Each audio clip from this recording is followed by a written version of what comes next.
Hello and a very warm welcome to the WPP BrandZ Top 50 Most Valuable Chinese Brands 2013 Countdown.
Well, we're just about to start our epic journey of the WPP Top 50 Most Valuable Chinese Brands for 2013. But before we do, let me tell you that a report on this is also available as a download from www.brandz.com and as an iPad magazine. So please download that, but not before you've watched this.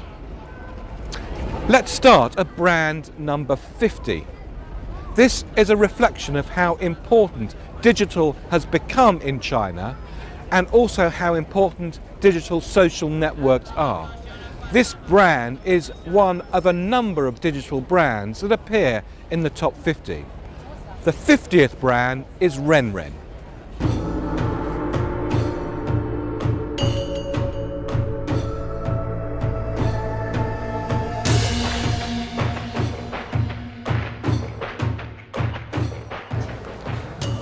Shenzhen is one of China's leading social networking sites. It was established in 2005 under a different name, Xiaoning, in order to appeal to the new generation of modern younger students at elite universities and colleges.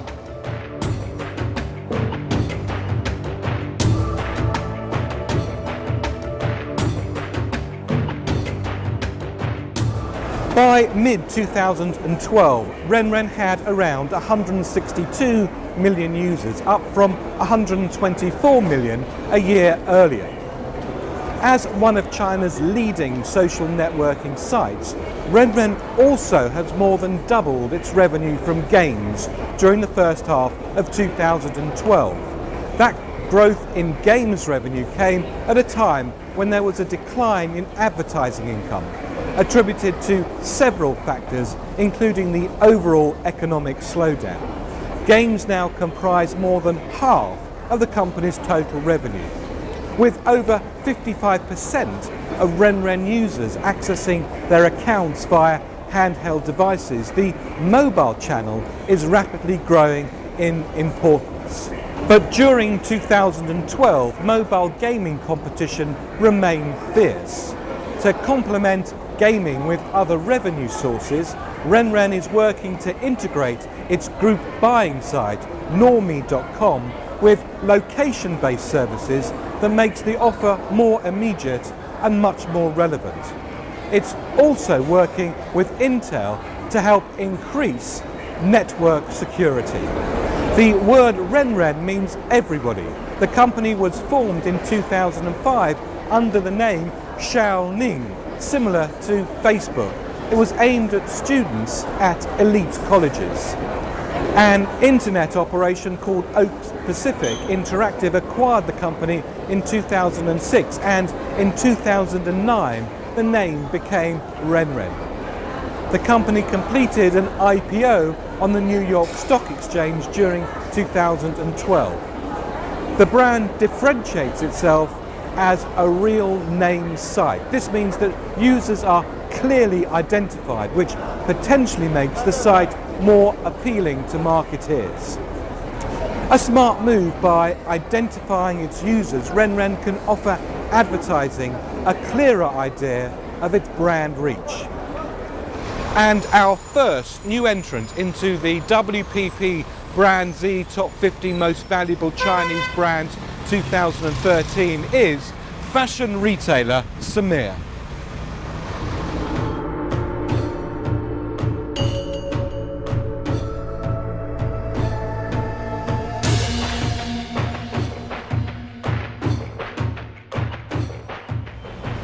Under the Semir brand, the company produces t-shirts, jeans, shirts, coats, shoes and accessories.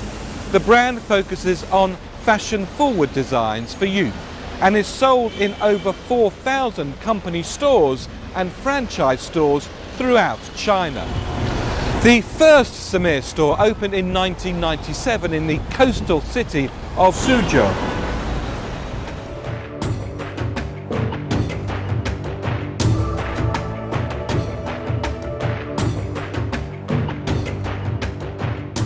In 2012, to promote the brand further both at home and abroad, Semir recently entered into an agreement to supply the clothing for the Black Widow character in Iron Man 3. Semir also supplied the costume for Iron Man 2 under the associated Barbara brand, established in 2002.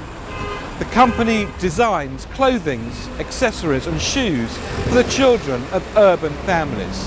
The brand is sold in more than 2,500 outlets throughout China.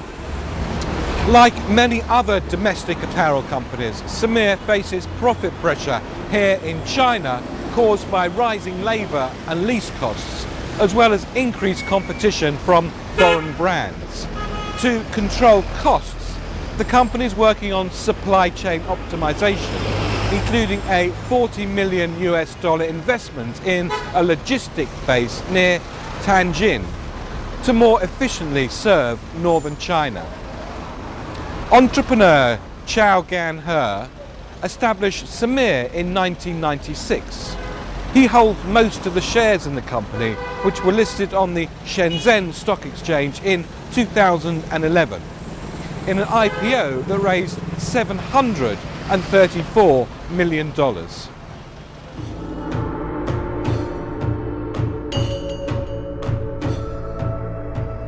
At number 48 is Anta, the sportswear retailer.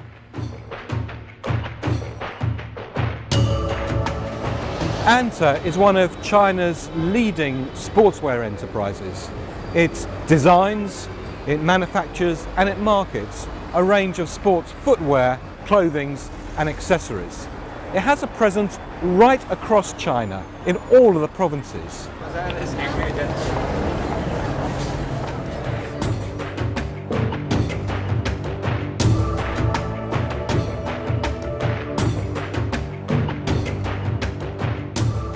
Anta benefited from the London 2012 Olympics as an established official partner of China's Olympic Committee.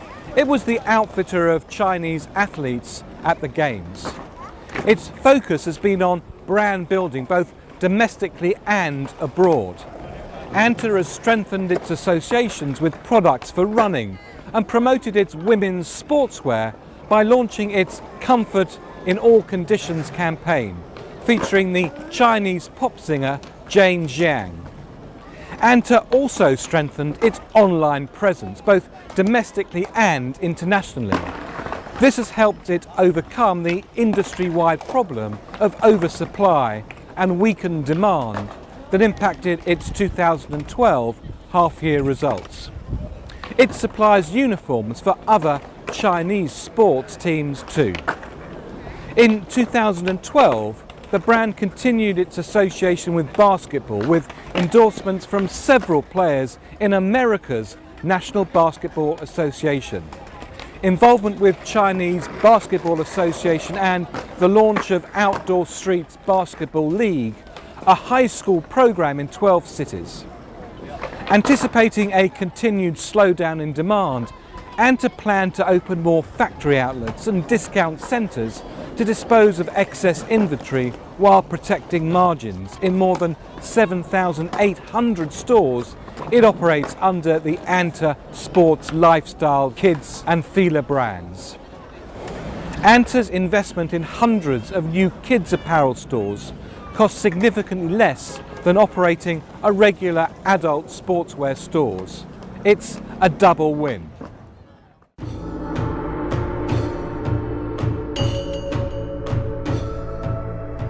At 47 is Li Ning, created by the famous Chinese athlete.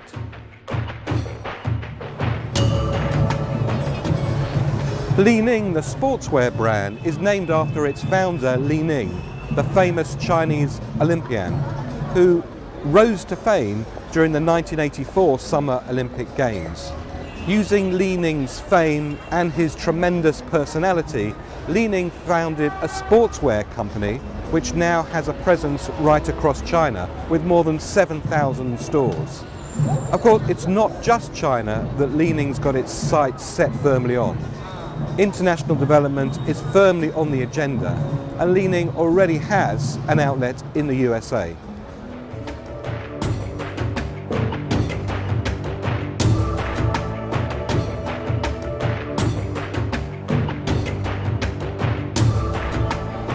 In July 2012, Li Ning returned as operating head of the company he founded over 20 years ago, awaiting a new CEO appointment.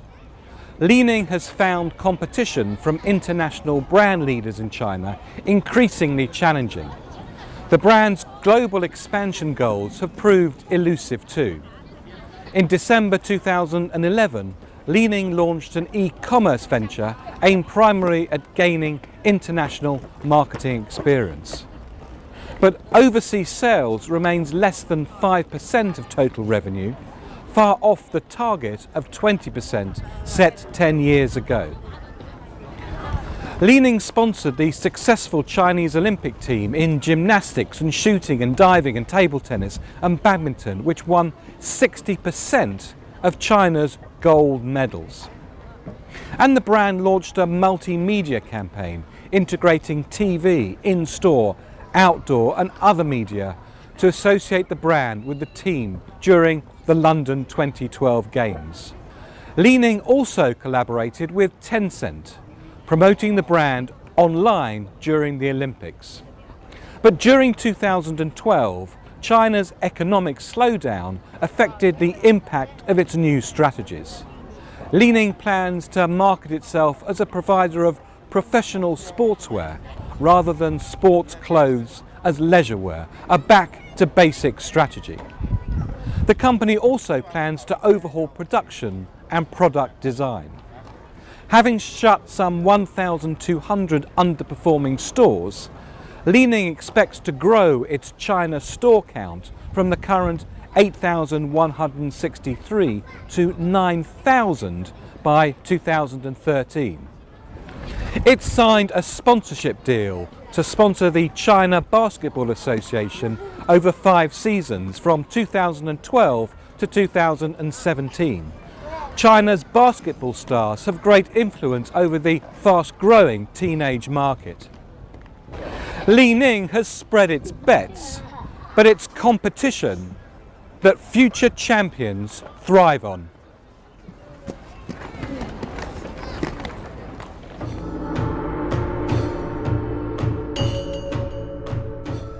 Up to number 46 is the food and dairy producer Fullerman.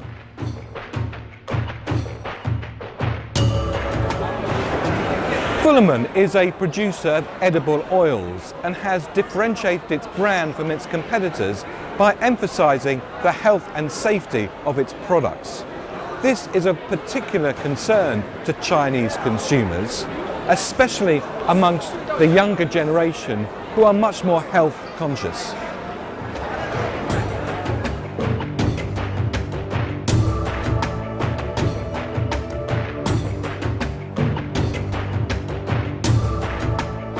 There's hardly a meal in China that doesn't use cooking oil to cook possibly vegetables like this.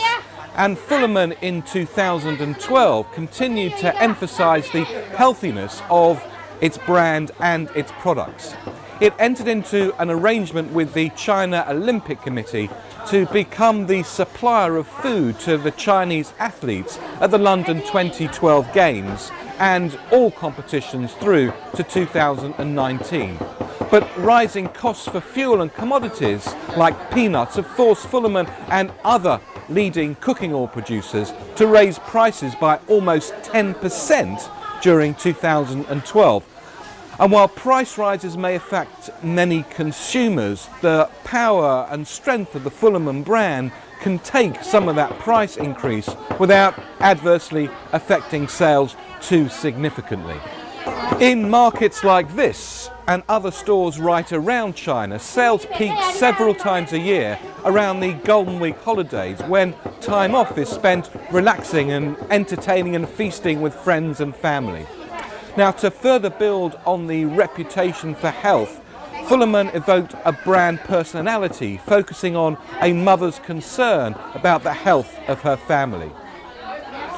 Fullerman is part of China Food Limited, a subsidiary of COFCO, a state-owned enterprise, and one of China's largest food conglomerates, China Food Limited. It's listed on the Hong Kong Stock Exchange.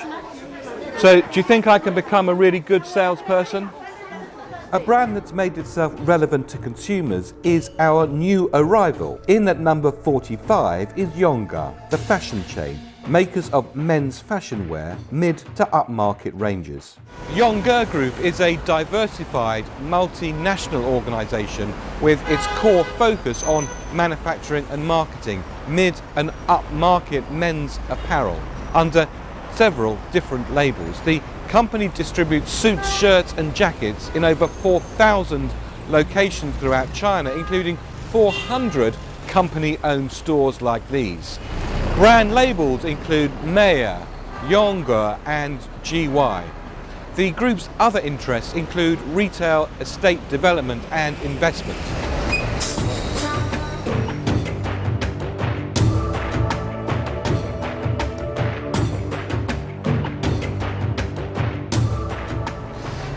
In 2012, Yongga built on its fashion apparel reputation and it experienced success with more functional, non-iron products.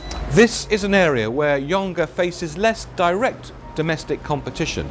In addition, the company has also developed a range of merchandising of clothing made from hemp. It also represents the US brand Hart Schaffner Marks in China. Yongga produces its merchandise in China and other countries. Through its subsidiary, Yongga manufactures for several international fashion brands, including Polo and Calvin Klein. During 2012, several factors slowed both sales and profit, including China's economic slowdown, higher labour costs and reduced exports because of tighter import regulations in the West. Yongga has its place on the BrandZ top 50 most valuable Chinese brands for the first time in 2013. Yongga Group Company Limited was listed on the Shanghai Stock Exchange in 1998. Now, non-iron shirts, well, that's something I could certainly do with.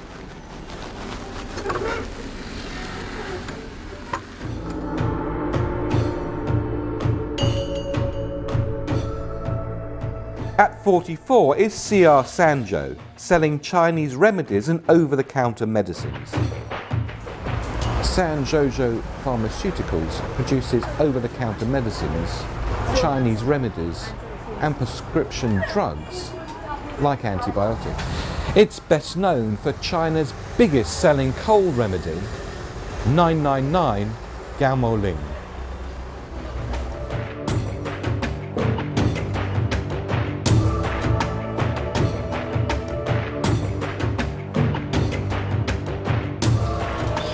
During 2012, CR Sanzhou searched for acquisitions to meet China's rising demand for prescription and over-the-counter drugs, which drove sales of its 999 brand and produced strong profits.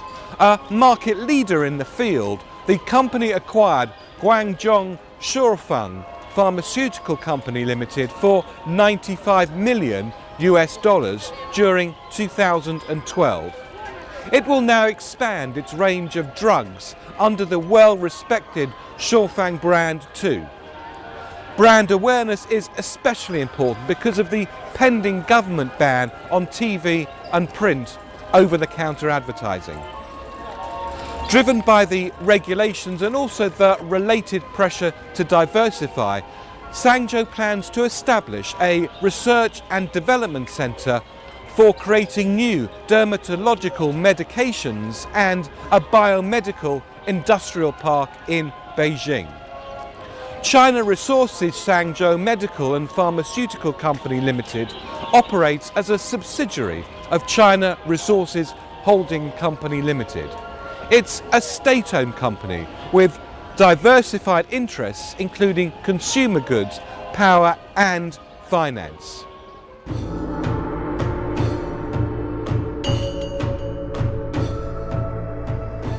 Ctrip.com is at number 43.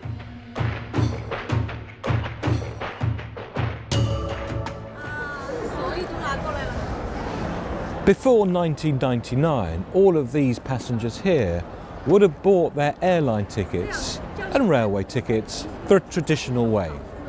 But that was before Ctrip was founded. Ctrip is China's leading multi-channel travel agency with a call centre of more than 12,000 staff and facilities around China to cater for the exploding Chinese middle class who are travelling inside China and overseas.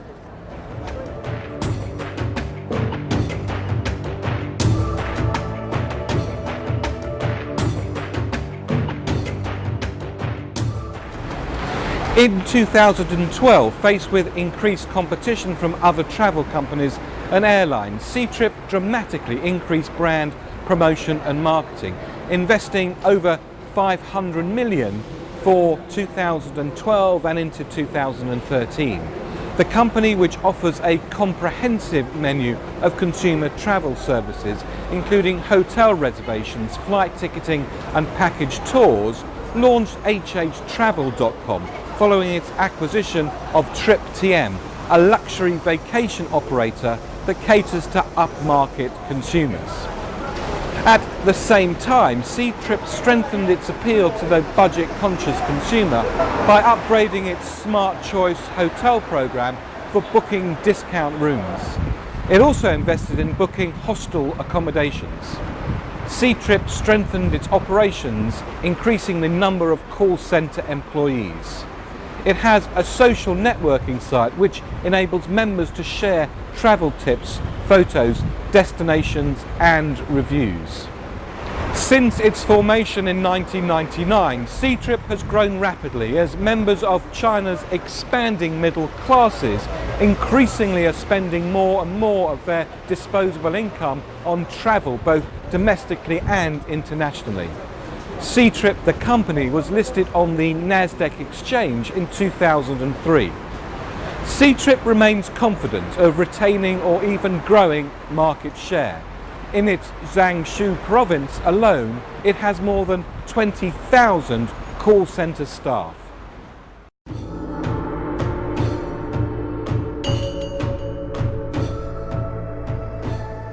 At 42 is electrical retailer Gomei.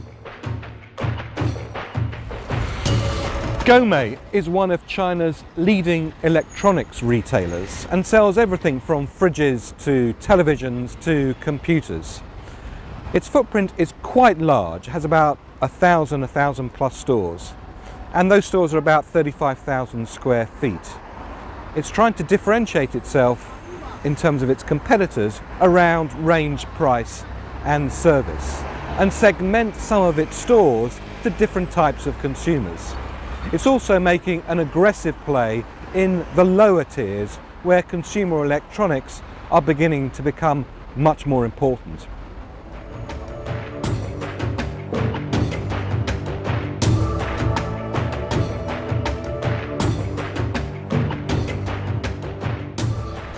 In 2012, Gomei overhauled its store network, closing 45 underperforming stores and opening 62 new locations. The changes were part of a strategic effort to increase store productivity in Tier 1 and Tier 2 cities by enhancing its customer experience. At the same time, it focused on improving brand presence in fast-growing 3rd and 4th tier cities by adding new stores.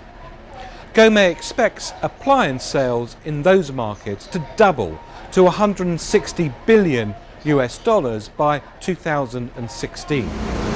Gomei also plans to implement supply chain improvements to produce efficiencies and a much more relevant product mix for servicing both higher and low tier markets. It's also aligning its online and bricks and mortar operations to produce economies of scale. The strategic partnership with Lenovo, the PC and mobile device maker. It will develop customised products sold only in Gomei. And the retailer's flagship store will feature a Lenovo Experience Centre to promote the Lenovo brand. Gomei also plans strategic partnership with Haier, Samsung and Siemens. To rapidly broaden its online impact, Gomei will partner with e-commerce platform Dangdang to launch the Gomei Online Mall.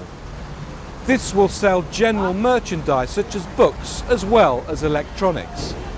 Gomei's e-commerce sales rose 242% in the first half of 2012, admittedly on a low base compared with the same period in 2012.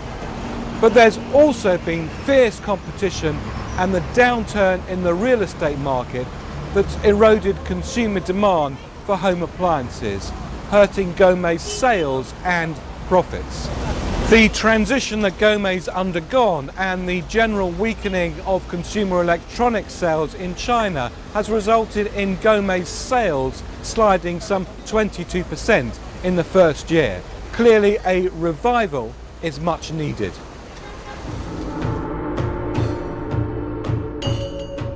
Up 5 places to 41 is Hainan Airlines, now expanding into Africa. Hainan is one of China's leading airlines, with 500 flights a week to about 100 destinations in Europe, Africa, Asia and the Middle East. Its most busy routes are those from Beijing to many cities in Russia.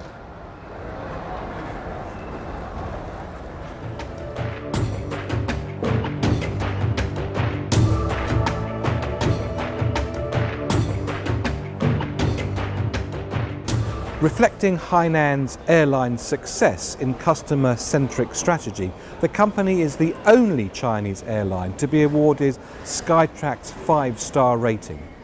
In 2012, Hainan Airlines spent $600 million buying stakes in small Chinese carriers and investing in an African joint venture, the very first for a Chinese airline. Called Africa World Airlines, the joint venture is with the China Africa Development Fund, Ghana SAS Financial Group and Ghana Social Security and National Insurance Trust. It will operate domestic routes in Ghana, and there are plans to expand routes to elsewhere in West Africa and to Sri Lanka. Hainan also launched a new direct route to Bangkok and increased the frequency of flights to Brussels and Berlin. It gained approval to fly on the competitive Beijing-Chicago route as well, with a connection scheduled to be opened in 2013. Beijing in the north and Haikou on the island province of Hainan in the South China Sea are its primary operation centres, although it flies from cities throughout China. Hainan Airline is part of the HNA Group, a conglomerate with holdings in tourism, retail, industry, real estate and other areas. The group was formed in 1993 from the Hainan Provincial Airlines Company. The name eventually was changed to Hainan Airlines Company Limited. The airline was listed on the Shanghai Stock Exchange in 1997. The Hainan provincial government substantially owns it. So from China to Africa now, that's what I call progress.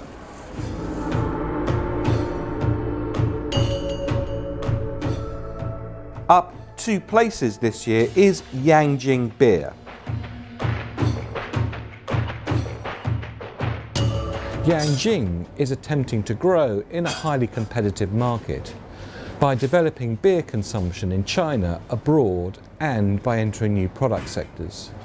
It's increased its marketing expenditure in order to help position itself as a green brand to take advantage of health and wellness benefits as it gets its water from traditional mountain springs in northern China.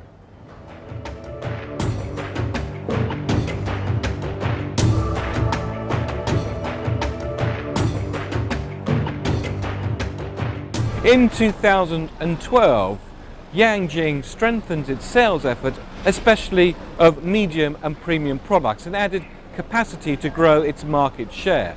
Yanjing also raised its international profile. The domestic initiatives are funded in part by a public offering, which the company plans to raise around $415 million to expand production capacity. The funds are designated for 11 of its subsidiary companies in China's central and western provinces.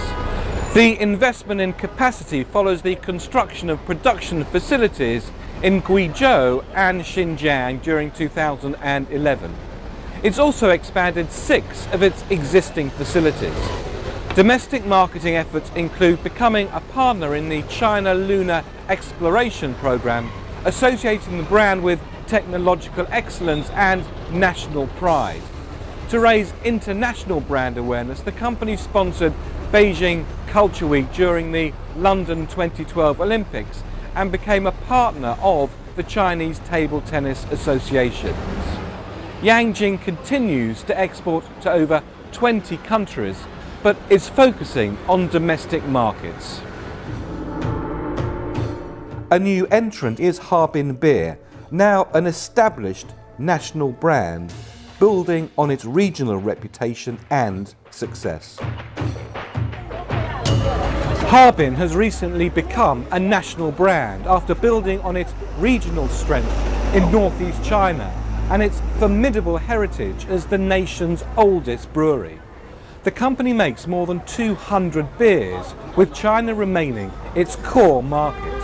Harbin, where the brand was founded, is the capital city of Heilongjiang province in northeast China.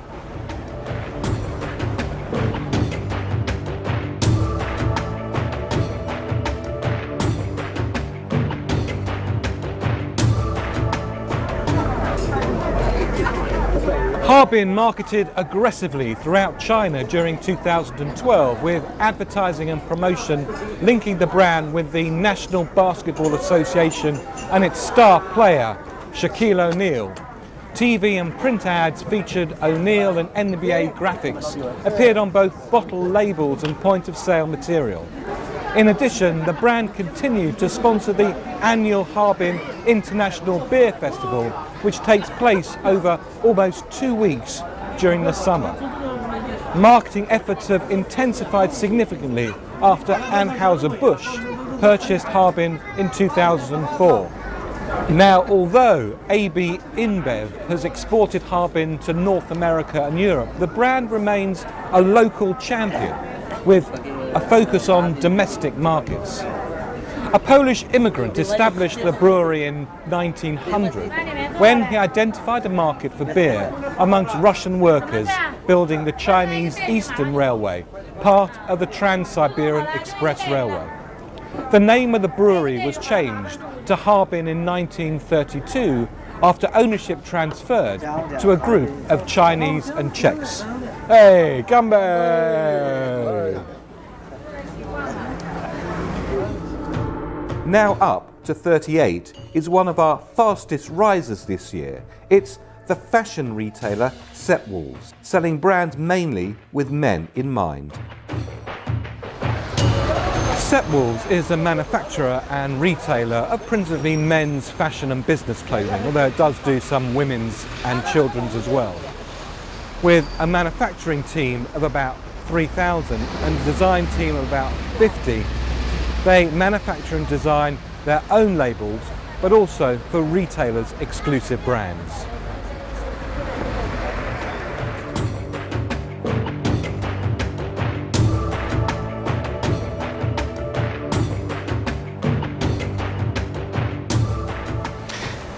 In 2012, Sepwolves went up a gear, planning to open more than 1,200 stores like these over the course of the next couple of years, including 60 flagship locations. It's shifting away from wholesale distribution and franchising in favour of company-owned stores. Brand focus will be on promoting its best-selling Black Label range, described as urban modern leisure wear with a European edge. Sales of this range grew more than 50% in the first half of 2012. It also partnered with Huayi Brothers, a media group and record label, to stage a haute couture fashion show in Beijing. Huayi's leading male entertainers Shuao Bing and Li Chen modelled the brand's designs. During 2012, Sepwolves also marketed to its fashion-conscious male urban consumers with a movie award ceremony in Beijing, and it named Chinese actors Li Chen and Feng Xiaofeng as the new faces of Sepwolves. And in September 2012, Li Chen attended the New York Fashion Week as a representative of the brand, making a big statement about this brand and Chinese fashion. In addition to manufacturing under the Sepwolves brand, the company acts as manufacturers and collaborators with many brands in Europe and in the States, such as Tommy Hilfiger, Marks & Spencer's and Polo. The company was listed on the Shenzhen Stock Exchange in 2004. With the tremendous growth in the middle classes and a trend towards more formal clothing, Sepwolves, with its fusion approach to design and fashion in China, is set to grow. At 37 and up 2 places is Snow Beer, China's biggest selling beer. I've certainly had a few.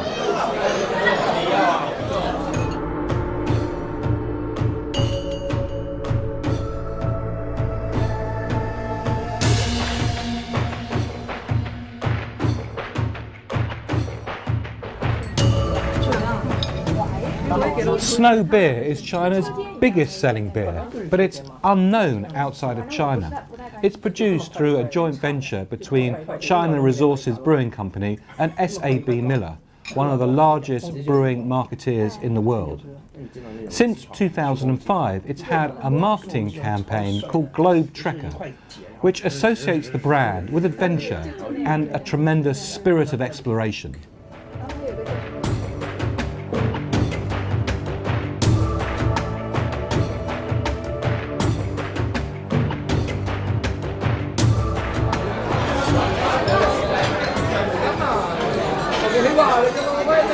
In 2012, Snow, now the world's leading beer in volume consumed, continued to build its presence in China with new brewing facilities and marketing efforts. 2 new facilities in Henan and Zhejiang province began operations early in 2012, and to further strengthen the brand's position in central China, Snow launched new facilities in Shangzhou and Henan provinces. Developing its brand image further, in the autumn of 2012, the Snow Global Tracker Breaking the Snowline teams completed in a 12-day climb of Gonggang Mountain, located in Sichuan province. The brand also underwrote a documentary about architecture in ancient China, produced with the Tsinghua University and aired on Chinese TV during the spring 2012. The project intended to associate Snow with Chinese history and culture at a time when the brand is encountering increased international competition too. Since its formation in 1994, the company has expanded rapidly through acquisition and organic growth. It produces Snow beer and 30 local brands from more than 80 breweries. China Resource Enterprise Limited is listed on the Hong Kong Stock Exchange. It's part of a state-owned Chinese resource company limited. Along with beer, brewing and other beverages, the conglomerate operates in retail with about 4,000 stores and food and beverage outlets. Snow has about 22% market share domestically and is well placed to grow as demand, as we can see, for beer grows exponentially.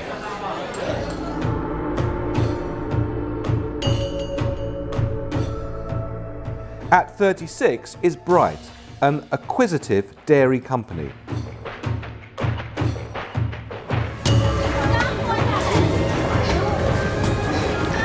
Bright is one of China's leading dairy producers and has become a well-known household name right across China in a very short space of time. And its brand is synonymous with great product innovation. Bright became a public company in 2002.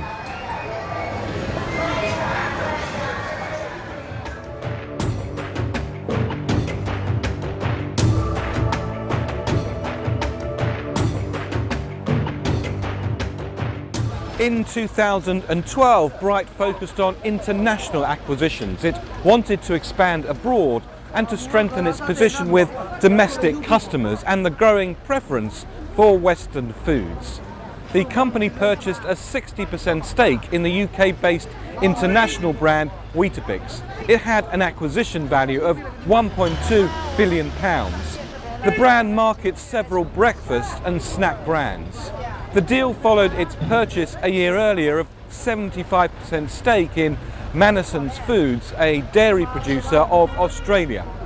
It didn't manage to pull off some other high-profile purchases, namely Yoplait, the French yogurt, and the US vitamin supplement brand GNC. Bright is betting that young Chinese consumers like these will grow to like the taste and convenience of Weetabix in the morning. By introducing new international products like Weetabix, Bright, which is well known especially here in Shanghai for its yogurt and milk, is also responding to the erosion of general consumer trust in the Chinese dairy industry.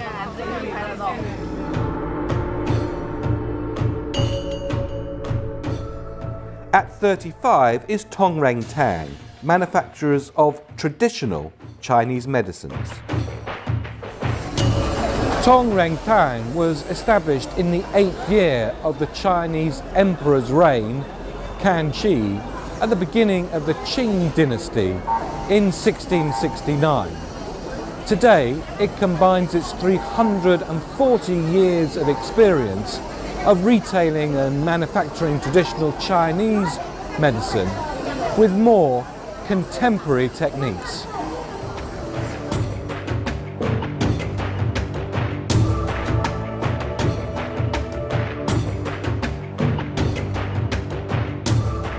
In 2012, Tongrang Tang plans to increase its overseas outlets from fewer than 50 in 2011 to 100 in 2015, opening across Europe, the US, the Middle East and Japan.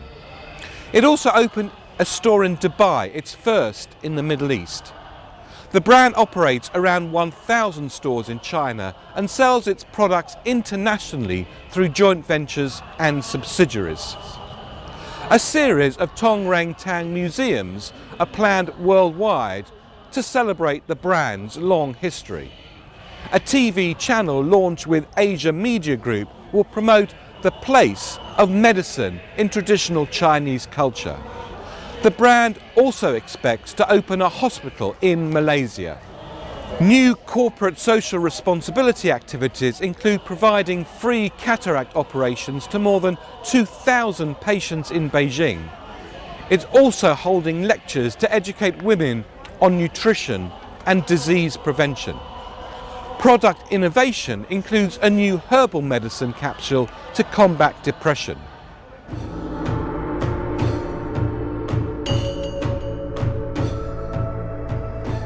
At 34 is domestic appliance manufacturer Midea. Midea is a manufacturer of a whole range of domestic appliances. It's part of the Midea Holding Company, a conglomerate which has interests in logistics and real estate. It uses its brand right across its range, from fridges, cookers, small domestic appliances and an extensive range of microwaves.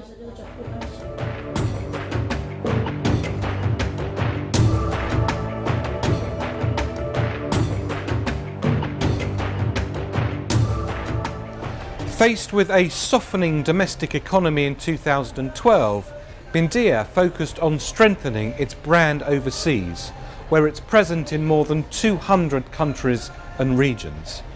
The brand targeted customers in the Middle East with sponsorship of the Diving World Series held in Dubai. The Chinese national team, which Midea sponsored, won all 8 gold medals. Midea signed a joint venture with Carrier, which makes heating and cooling appliances to manufacture and distribute air conditioners in India, one of Midea's fastest growing markets. The deal added to the brand's partnership with Carrier in China, Egypt, Brazil, Argentina and Chile. The brand also formed a domestic alliance with Suning. The consumer electronics and appliance retailer will sell a complete line of Midea household goods ranging from refrigerators to rice cookers, with sales goals of about $8 billion within 3 years. In partnership with Japan's Toshiba, Midea will produce and market LED lights and lighting controls for the Chinese market. These operational improvements enabled Midea to increase profits despite a sales decline resulting from the slowdown of the rate of growth of China's economy, the related turndown as well in real estate and the weakening global recovery. Midea acquired China's Little Swan home appliance brand in 2010. It was known for its electrical fans. Today, the company is listed on the Shanghai Stock Exchange. Midea's tough love policy of cost-cutting and layoffs in previous years has paid off this year.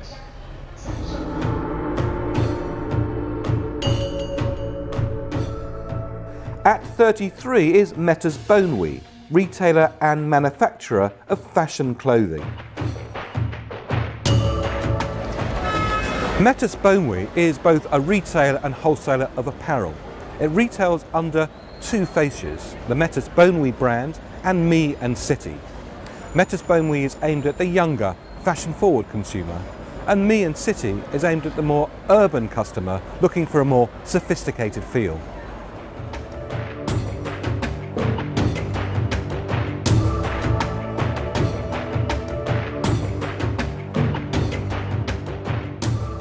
In 2012, Meta's BrandZ continued its expansion and worked to strengthen and clearly differentiate its brands for their respective target audiences. The company added 346 new stores during the first half of 2012, including 192 company-owned stores and 154 franchisees, raising the total store count to over 5,000. To support its effort to reach young professionals with its fashionable business attire, the company also planned to open stores in the central business districts of China's cities. The company markets the casual fashion Meta's BrandZ brand to the 16 to 25 age groups. The tagline series provides urban flair for the 25 to 30-year-olds, and the Me and City brand specialises in more high-end apparel and business styles for the somewhat older customer. The marketing investment continues to include entertainment projects.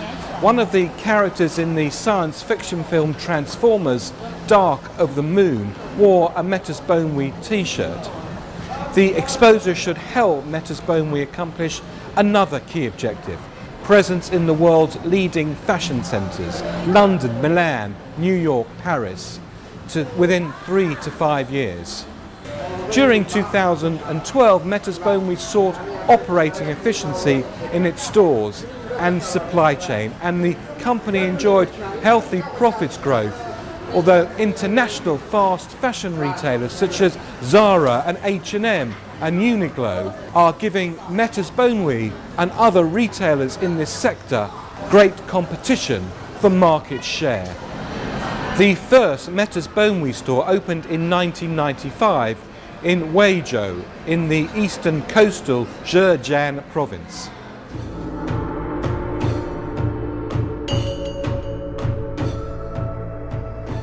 At 32 is Sina.com, the popular micro-blogging site. Sina is an online media company principally known for its Chinese language information and entertainment site. Not only is it attractive to Chinese consumers inside China, but also to Chinese speakers in Taipei, in Hong Kong, and in North America. Sina also launched and owns the immensely popular micro-blogging site Weibo.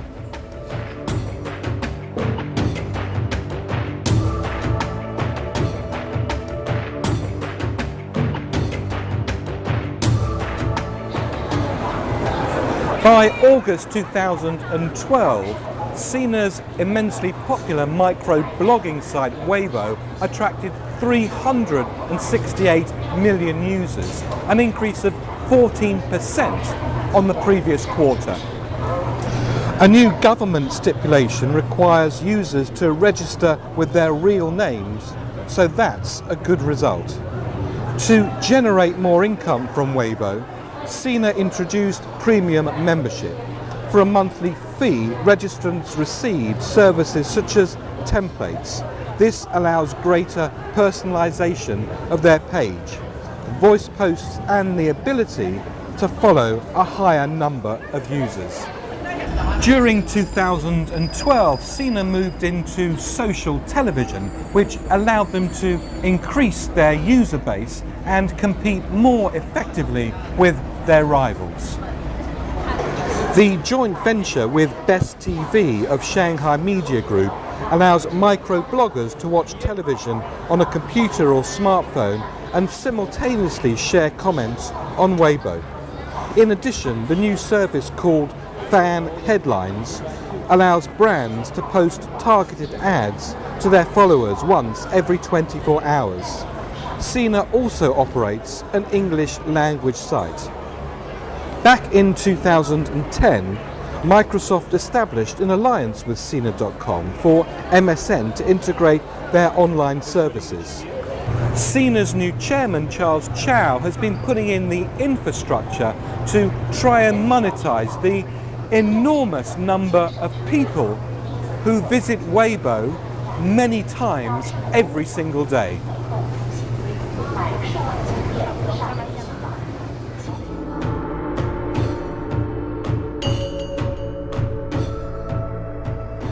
At 31 is China's oldest beer, Qingdao.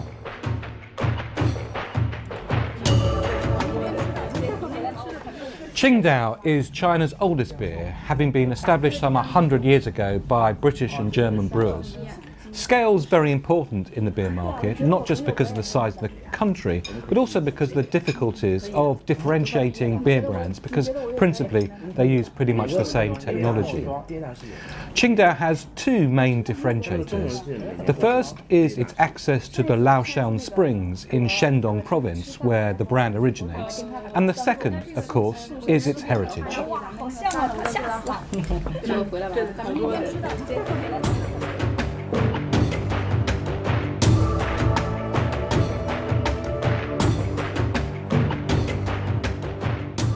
Marketing aggressively in 2012, Qingdao increased its sales despite reduced beer consumption tied to China's economic slowdown.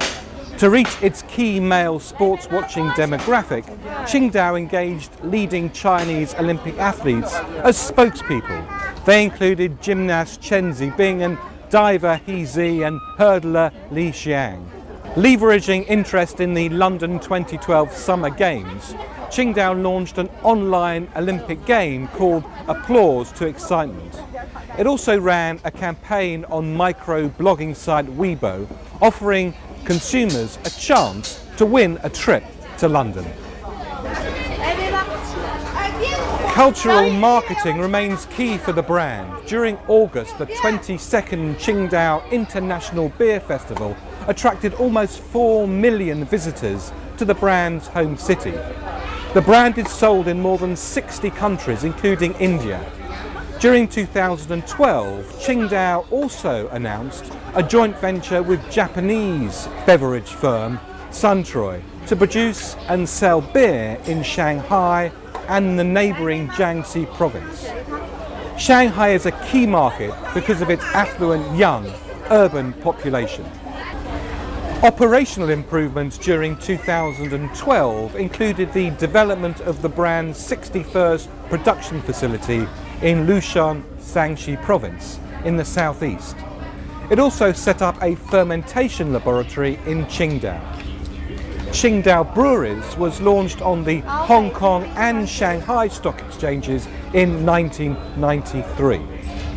The average Chinese person drinks only half the beer consumed by the average American. Now that's what I call a great marketing opportunity. Ganbei! Ganbei!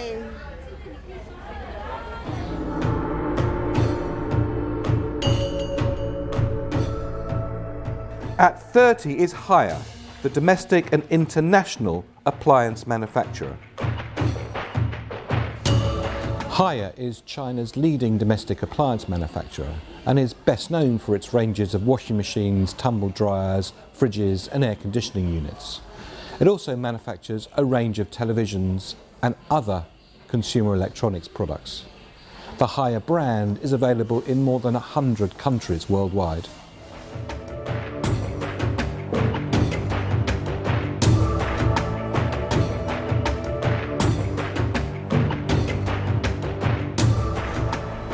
In 2012, Haier continued to strengthen awareness of the brand in China and internationally. It announced a 2-year sponsorship of the Science Museum in London to build the brand in the UK and associate it with technology and innovation. In June 2012, China's spacecraft Shenzhou 9 carried a Haier refrigerator on its successful 13-day mission to dock with Tiangong-1 space station. In the US, Haier renewed its sponsorship of the Haier Shooting Stars basketball competition.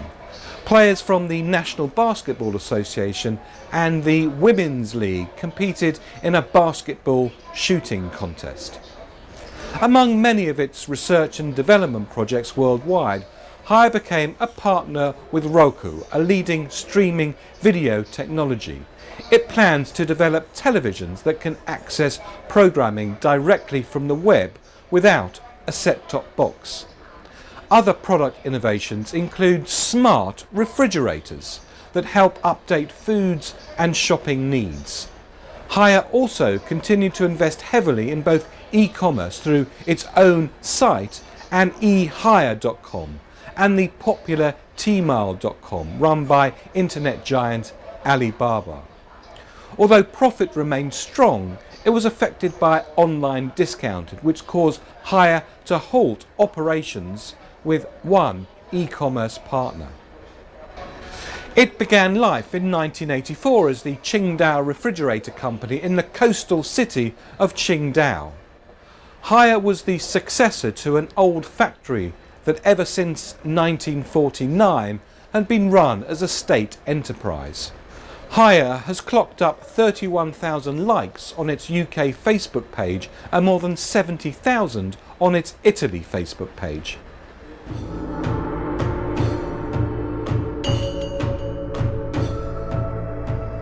In at 29 is China Southern Airlines. China Southern is one of China's 3 leading airlines and has around 150 domestic routes and 30 international ones, principally in the Asia-Pacific region.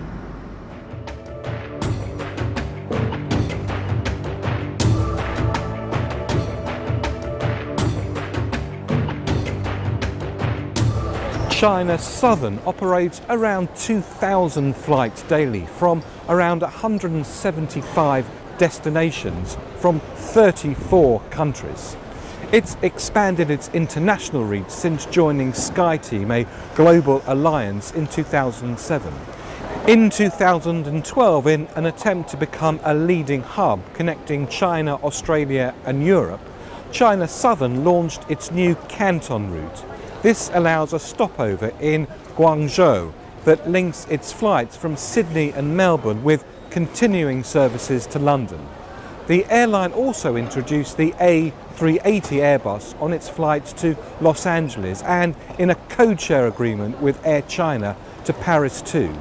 The company plans to move to a new headquarters in a 988-acre site on the outskirts of Guangzhou by the end of 2012. These 2012 initiatives came during a period when rising fuel costs, falling domestic demand and foreign exchange losses impacted airline industry worldwide profits generally. China Southern Airline is part of the state-owned China Southern Air Holdings Company, which was formed through the merger of China Southern Airlines, China Northern Airlines and Jianjing Air. Through China Southern Air Holdings Company, the Chinese government owns just over 50% of China Southern Airlines Company Limited. In 1997, China Southern was listed on the New York and Hong Kong stock exchanges. In 2003, it was listed on the Shanghai Stock Exchange. So, stopping over in Guangzhou, I'll make the most of that. It's China's 3rd largest city.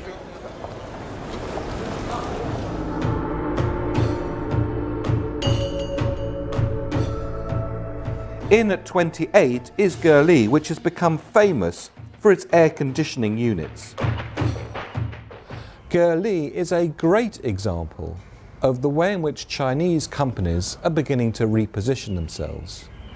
They talk about themselves as a brand which is a technology innovator whose products are created in China as opposed to made in China.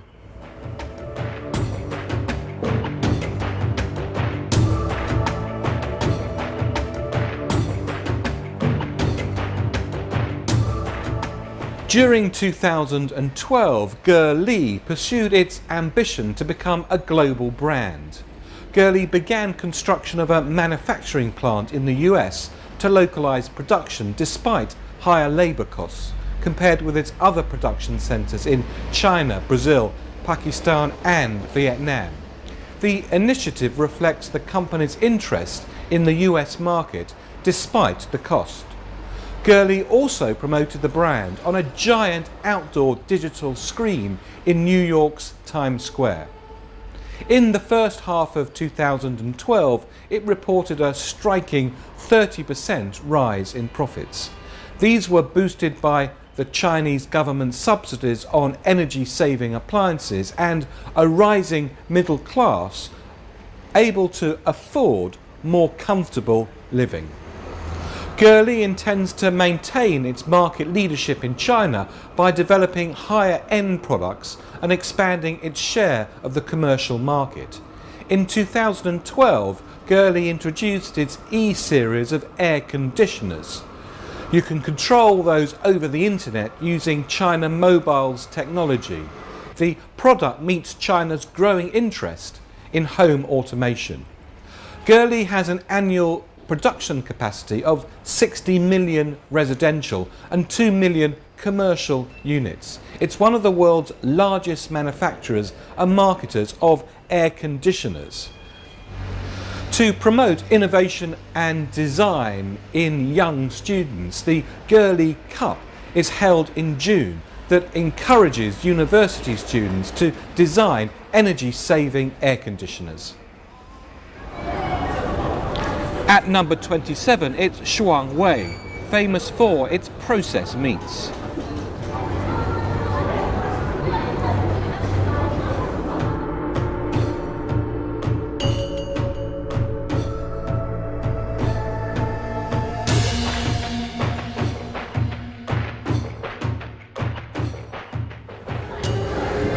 Shuangwei is one of China's leading meat processors. It operates factories and facilities right across China and Asia. It sells its products, including fresh and frozen beef, right across the world.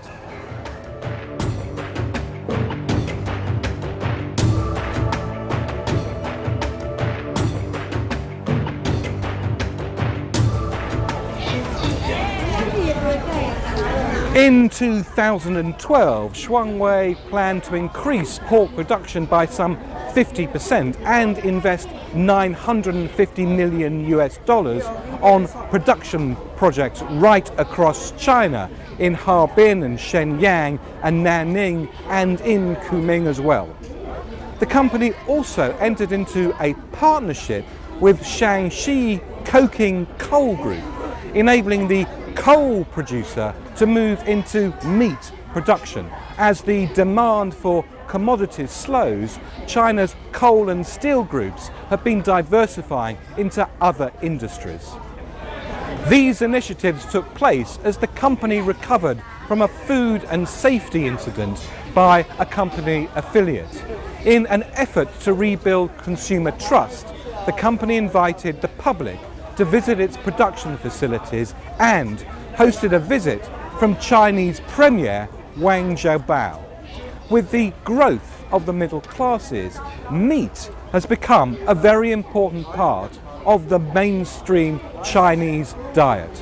The company operates factories and distribution centres across the country and sales offices throughout Asia. Its main products, focusing on fresh and frozen beef, poultry and pork, are exported worldwide. Hainan Shuangwei Investment and Development Company Limited was established in 1998 and listed on the Shenzhen Stock Exchange. Goldman Sachs is amongst their major shareholders. Net profits recovered to rise fourfold in the first half, which reflected the marketing effort to allay fears about consumer safety.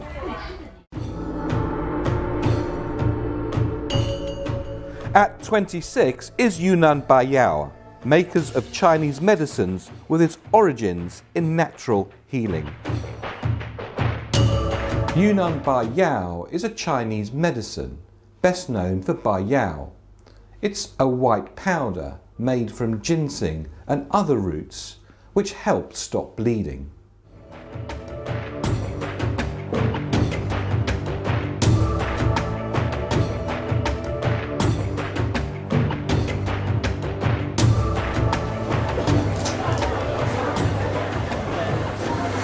In 2012, Yunnan Baiyao continued to evolve from its origins in traditional Chinese medicine and natural healing to a provider of a broad pharmaceutical and healthcare product range, some of which are sold in pharmacies.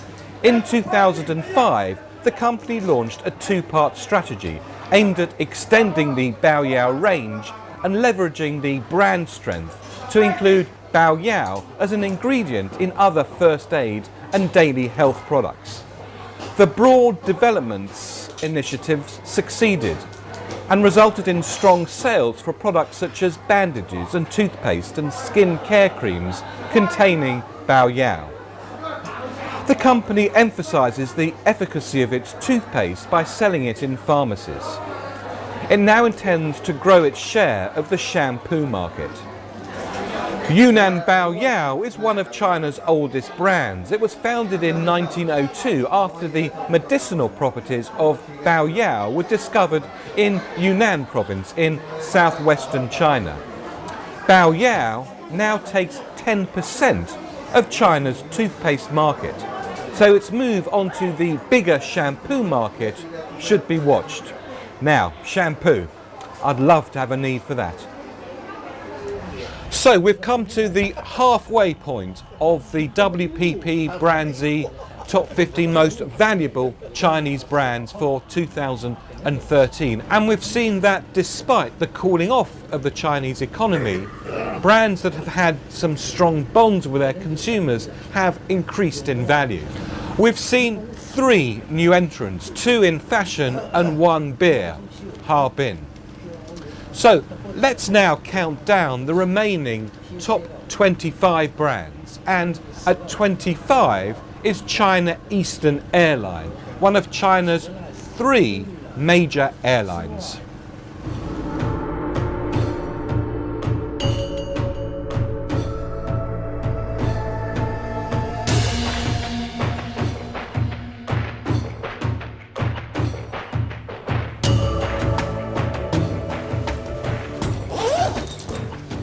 China Eastern Airlines Corporation is one of China's 3 leading airlines and ranks amongst the 20th in the world in terms of passenger capacity.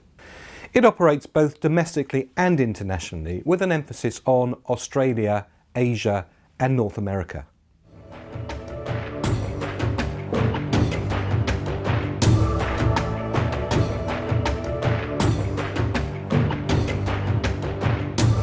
In 2012, China Eastern acquired Shanghai Airlines. The $1.4 billion deal enabled the carrier to significantly expand its share of business in Shanghai, China's financial hub. The airline also planned to focus on expanding its overseas reach and boosted capacity, acquiring 21 new planes in 2012 with 47 more purchases planned in 2013. The company also agreed to a code share, sharing routes and adding destinations with Etihad Airlines of the United Arab Emirates. In a joint venture with Australians Qantas, China Eastern will form Jetstar Hong Kong to introduce budget Asian carrier Jetstar in China. During 2012, China Eastern is also developing its cargo business. All these initiatives reflect both long-term strategic growth plans and a response to immediate profit pressure that higher fuel costs, foreign exchange losses and the slowdown in the global recovery have imposed on China's airline industry. The airline was established in 1988 and grew steadily through a series of acquisitions, culminating in 2009 with a merger with a competitor, Shanghai Airlines, now a China Eastern subsidiary. The airline joined SkyTeam Alliance in 2011. The arrangement enabled China Eastern to expand its destination, offering improved services and IT systems. With profits falling 65% in the first half, China Eastern is funding its expansion and its debts by raising $570 million from selling shares in its state-owned parent, China Eastern Air Holdings Company. At 24 is Suning, with its network of electronic stores which are household names right across China. Suning is China's leading consumer electronics stores, where the Chinese consumers go to buy everything from washing machines through to mobile phones. It's had a very aggressive expansion strategy over the course of the last couple of years. In 2010 alone, increasing its stores by some 400 stores.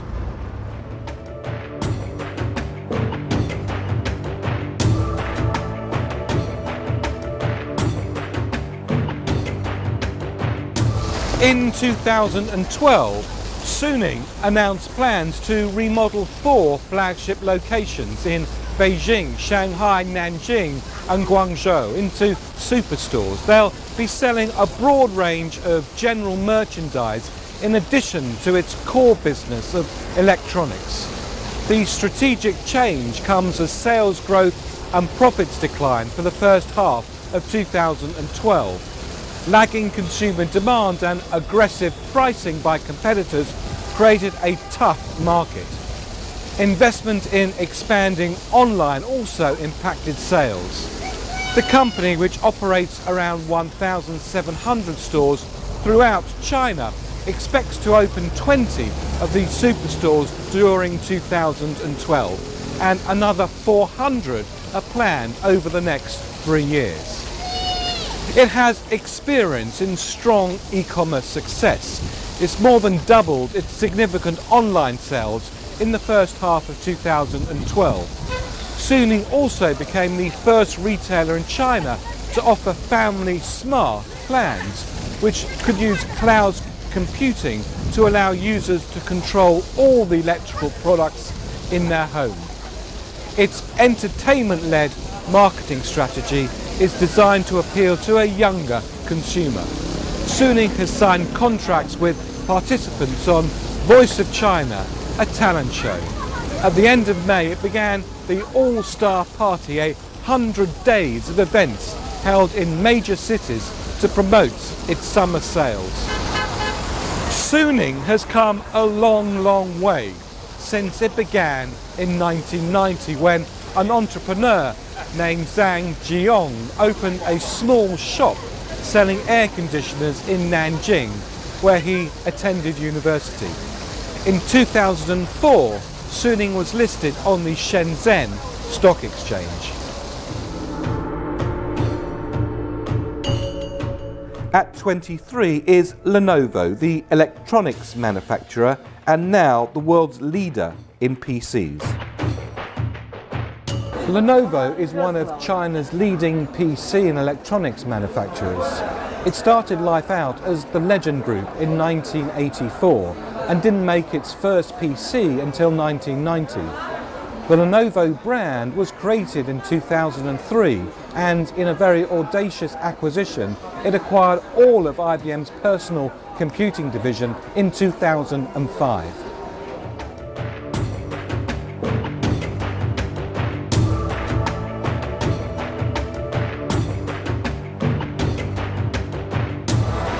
In 2012, Lenovo expanded its smartphone and tablet business and acquired a US-based cloud computing business called Stoneware. These recent developments are intended to help Lenovo remain a world leader in personal technology. Its sales are relatively strong as consumers' interest shifts away from PCs and laptops into more lighter, more mobile, interconnected devices.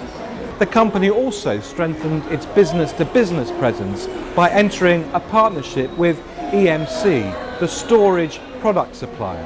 It now has plans to purchase Brazilian consumer electronics manufacturer CCE. Lenovo intends to introduce its smartphones in India and the Philippines and Indonesia. To strengthen the brand, particularly amongst young people, Lenovo introduced in China its successful slogan, "For those who do." Lenovo generated interest with Seize the Night, a YouTube video campaign that encouraged viewers to submit ideas for an alternative ending. Today, Legend Holdings, a state-controlled organisation, still owns almost half of Lenovo, which is traded on the Hong Kong Stock Exchange. Interestingly, Lenovo has chosen not to operate from one single global headquarters, but from a number of regional hubs. Lenovo wants to create a trendier brand image in China and beyond. It spends about $50 million on a campaign to spread the word in the US to gain 10% of the Ultrabook market.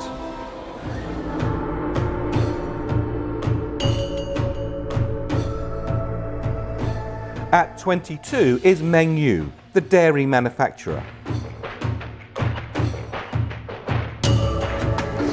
Based in the dairy land of Inner Mongolia, Mengyu is one of China's leading dairy producers, with production facilities right across China to produce their key products of milk, yogurt, cheese and ice cream.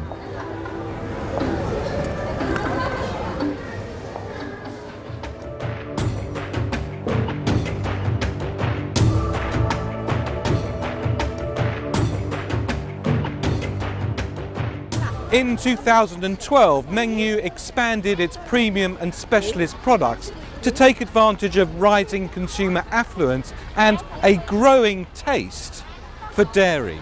At the same time, Mengyu invested heavily in technology to improve its processes and reassure customers over safety issues following a number of food scares. It also opened the country's first combined factory of pasture sites in Hengshu, Hebei province near Beijing, to improve the quality of its milk production. The company pledged to increase the proportion of milk coming from dairy ranches. The company also entered a long-term strategic relationship with the Danish dairy group Arla Foods to upgrade technology, quality control, branding and generally meet sustain international dairy and industry standards. To associate the brand with product safety, Mengyu sponsored television commercials with the theme Selection Through Trust. It was designated the dairy brand for the China space program, so Mengyu also timed ads for the successful Shenzhou 9 mission in June 2012. The company also launched new milk for children aged 3 to 6 and fortified milk for the elderly. It hopes to capture the rising popularity for European-style ice cream with a series of premium products.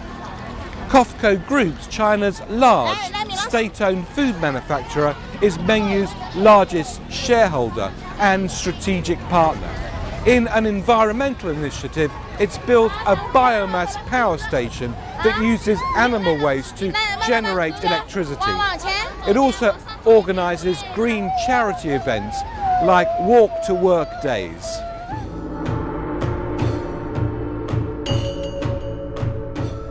At 21 is Yili, China's largest dairy manufacturer, with plans for expansion. Yili is China's largest dairy manufacturer and markets a range of products of well over 1,000. In 2010, it underwent a strategic review and repositioned itself to emphasize its health and nutrition and introduced a new logo.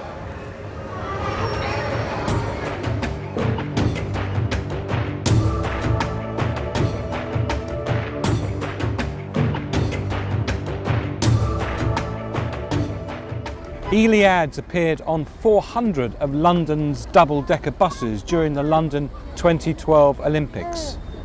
The ads featured photos of healthy-looking Chinese people, including a retired couple backpacking around the world.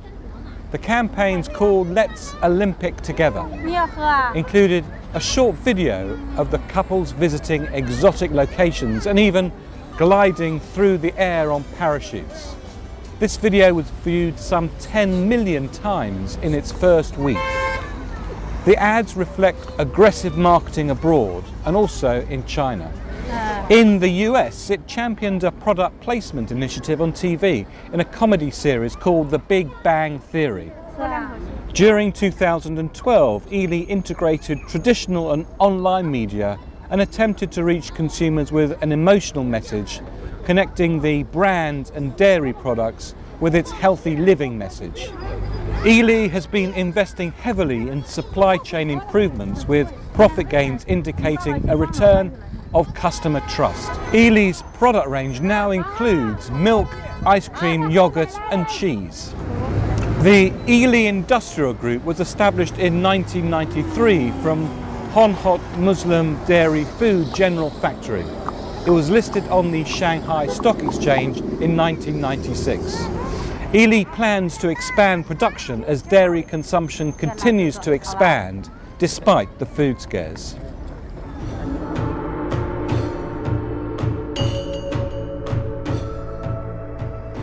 At 20 is Wulang which makes baijiu, grain-based alcohol.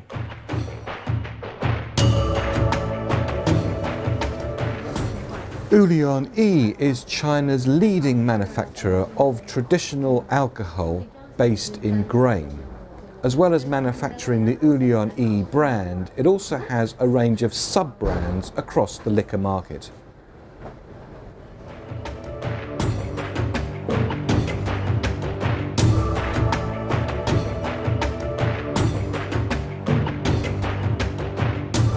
In 2012, Wuliangye is attempting to reach a wider audience, especially younger people, although the luxury brand continues to earn strong profits, over 50% up for the first half of the year.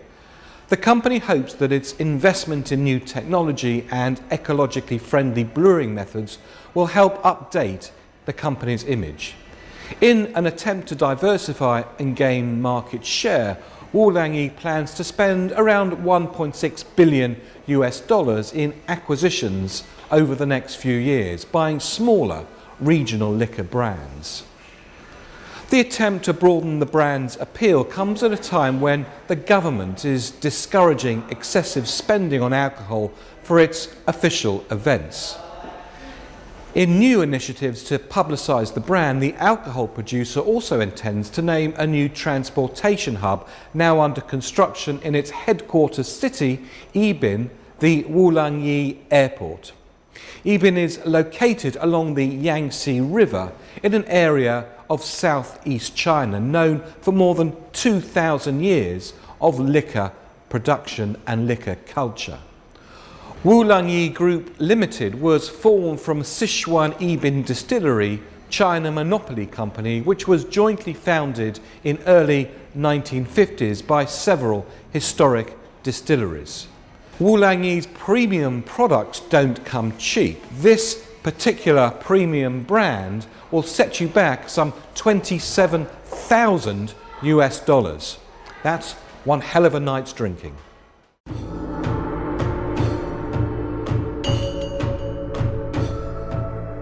Up 1 to 19 is Shangyu, a leading acclaimed Chinese winemaker.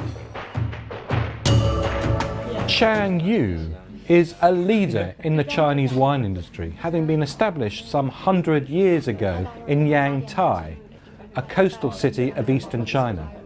The company has had critical acclaim for its winemaking skills and its wine heritage. Why don't you pass me your glass?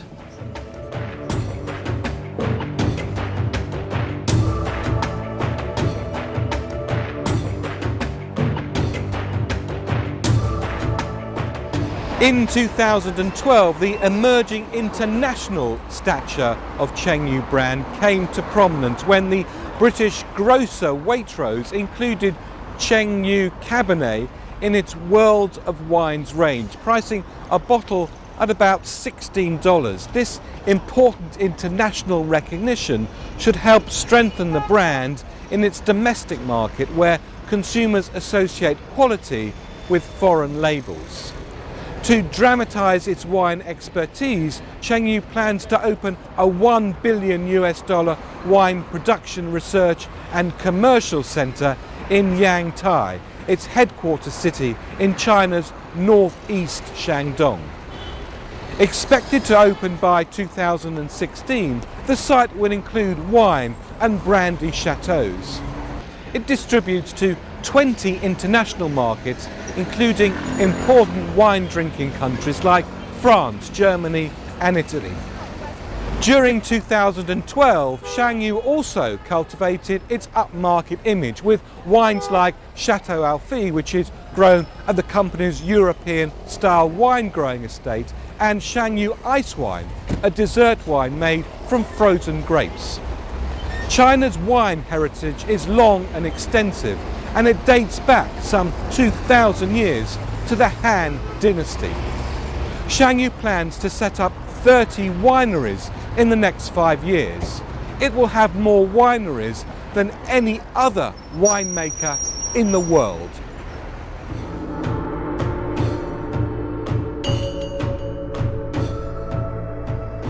At number 18 is Air China. It was formed in 1988 when the Chinese government divided the responsibilities of China's aviation authority into competing airlines. Its strength in international derives from its responsibilities given to build intercontinental routes.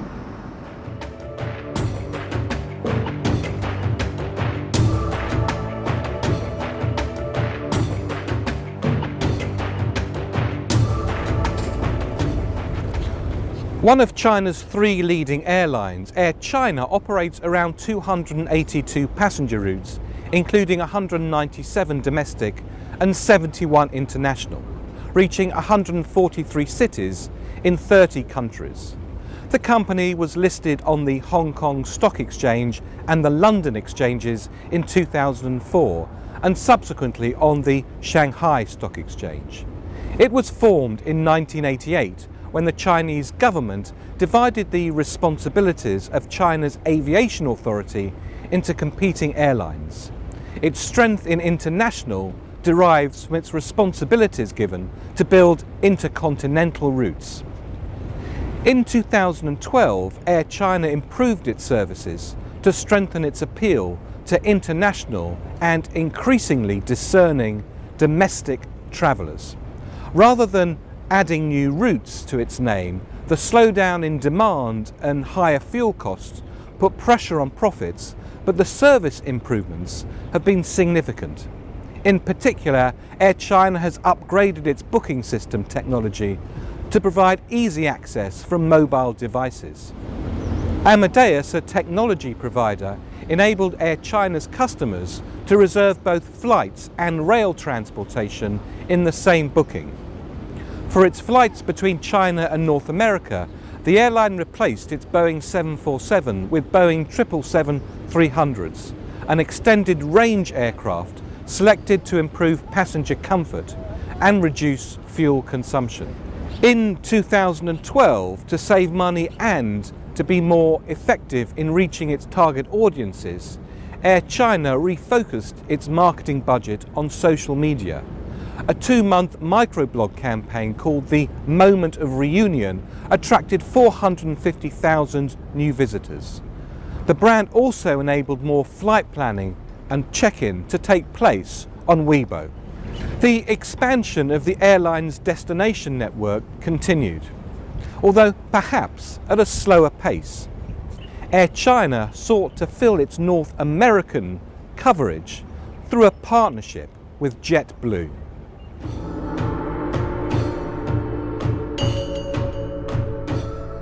At number 17 is China Pacific, one of China's largest insurance companies. China Pacific is one of China's largest insurers. It has a diversified portfolio of property, life, and accident.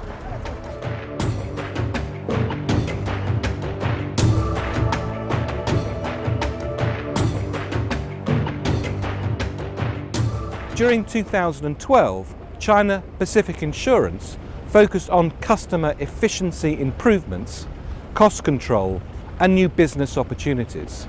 This eased the pressure on profits from China's slowed economy and tightened regulation, but the economy negatively impacted both the company's income from investments and premiums. To compensate for the bancassurance slowdown, the company attempted to increase agency sales and the direct sales channel, in particular for passenger accident insurance. It also focused on developing new channels, including telemarketing. The company also sought new business opportunities in areas such as travel insurance, and it expanded further into rural cooperative medical insurance markets. Initiatives to improve customer service experience, including refinements to its 3G network-based claim systems.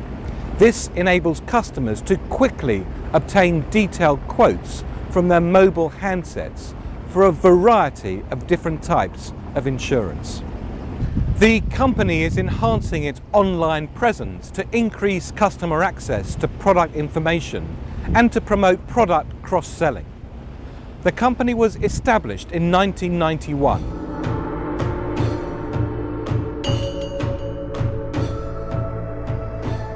In at number 16 is telecoms provider China Unicom. China Unicom is one of China's big three telecom providers and has its origin in the fixed line market. But in 2009, the Chinese government, who owns them, granted them a license to operate 3G technology, and it's been developing that ever since. In fact, 3G revenues far exceed now its fixed line business. China Unicom has about 182 million subscribers and has been growing at the rate of about 16% per annum. See, is it good?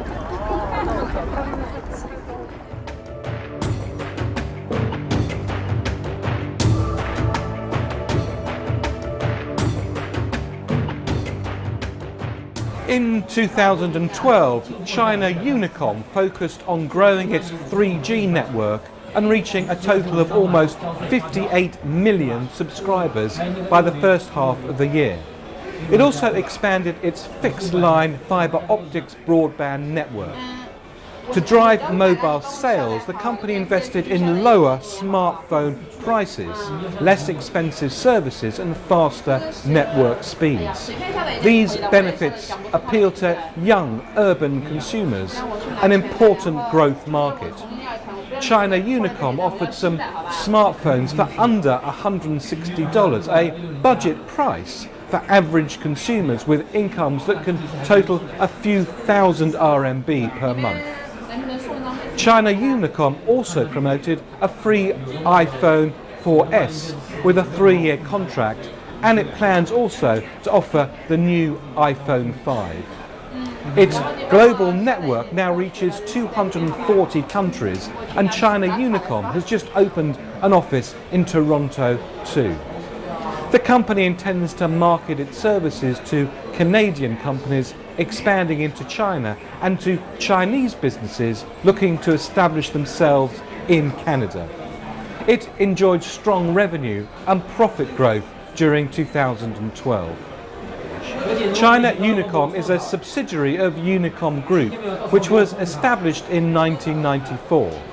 Telefonica International holds about 5% of China Unicom, and public shareholders own about 20%. The balance is held by China United Networks Communication Group Limited, a state-owned enterprise.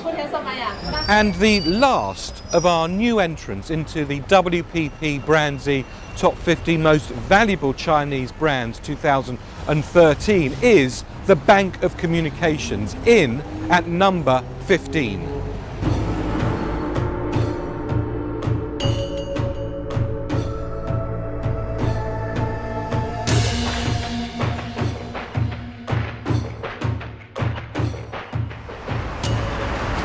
Bank of Communications is one of the first Chinese banks with a large international business.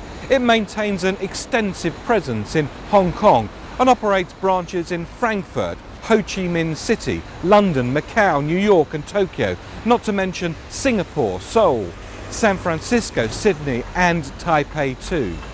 The bank connects with its mainland Chinese customers with 2,700 locations in 175 cities.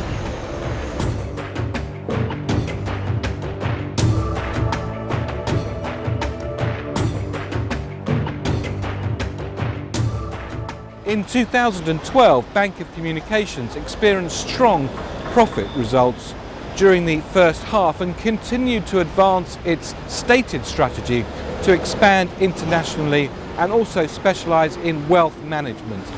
In a joint venture with Commonwealth Bank of Australia, it operates an insurance business called BoCom Life Insurance to develop a bank assurance business offering insurance products in China.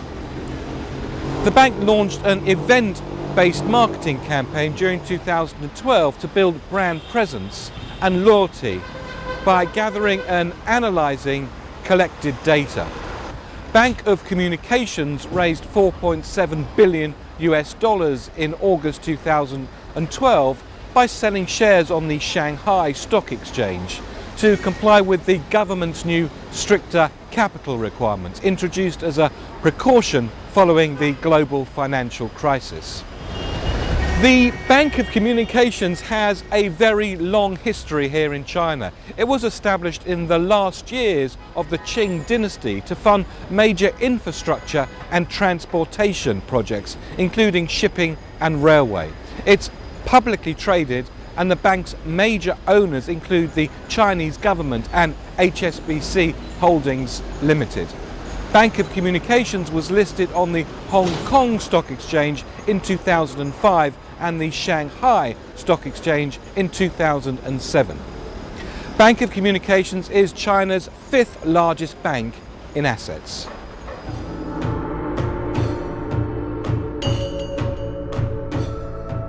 At the same place as last year, at number 14, is China Merchants Bank.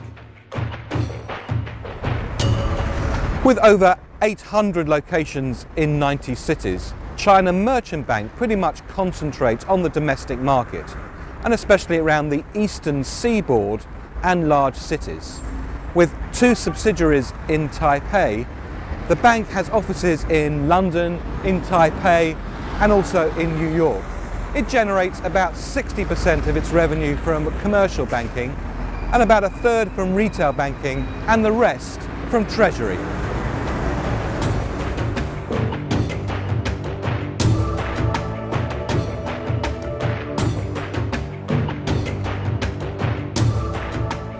China Merchant Bank generates its revenues from commercial banking, retail banking, and from treasury too. In 2012, China Merchant Bank concentrated on improving services to its traditional customer base, small and medium businesses and individuals. It improved management efficiency and refined segmentation of its credit card business, one of the largest in the country. In cooperation with Taiwanese cell phone manufacturer HTC, China Merchant Bank created a payment technology called CMB Wallet. The wallet facilitates rapid payment using a mobile device at the point of sale. During 2012, China Merchant also benefited from its wealth management activities, expanding its Sunflower Finance division, which provides financing for high-income customers. These steps and the bank's status as a private institution helped it increase earnings. Established in 1987, China Merchant Bank was an early example of banking industry reform and the shift to private ownership. China Merchant has improved its management efficiency, succeeding in reducing cost-to-income ratios to 36% to the end of 2011.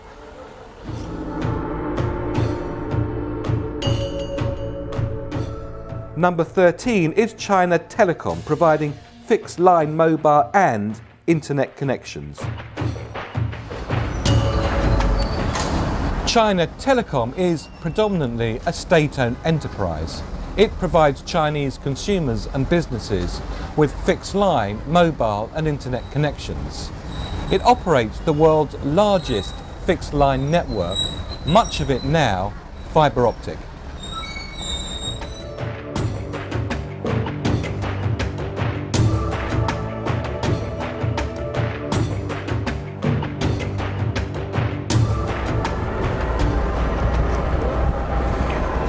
In 2012, China Telecom aggressively sought to gain competitive advantage by acquiring the 3G network of its state-owned corporate parent, China Telecommunications Corporation.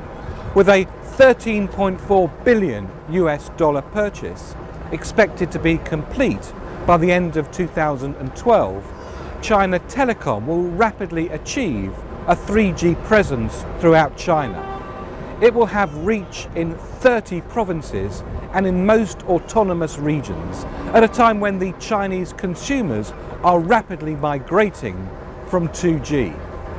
China Telecom is also improving broadband infrastructure in unserved areas, and between 2011 and 15, the era of China's 12th fifth-year plan, the company expects to invest $3.2 billion in broadband projects in Xinjiang, the autonomous region in the northwestern China, as an example. China Telecom also worked to increase voice and data use by improving customer service in its stores and promoting smartphones. It promoted a related sub-brand called Young. During 2012, China Telecom sought to improve its services to customers outside of China. It continued to form partnerships and agreements with telecom providers such as Orange.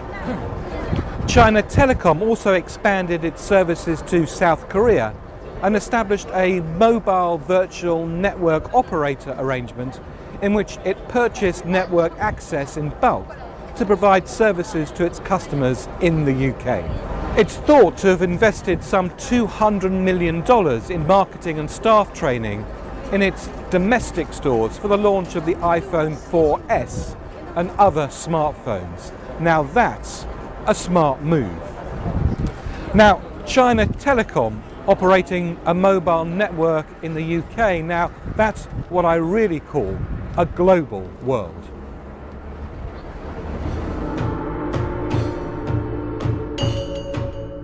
At 12 is Ping An, the financial services company with interests in banking and insurance and investment. Ping An is an integrated financial services company operating in the banking, insurance and investment sector. Ping An started in 1988 in a small sector of China's financial market in property and casualty. Since then, it's grown considerably and has customers of more than 60 million across China. It aims to offer its customers an integrated suite of financial products through its 3 core divisions.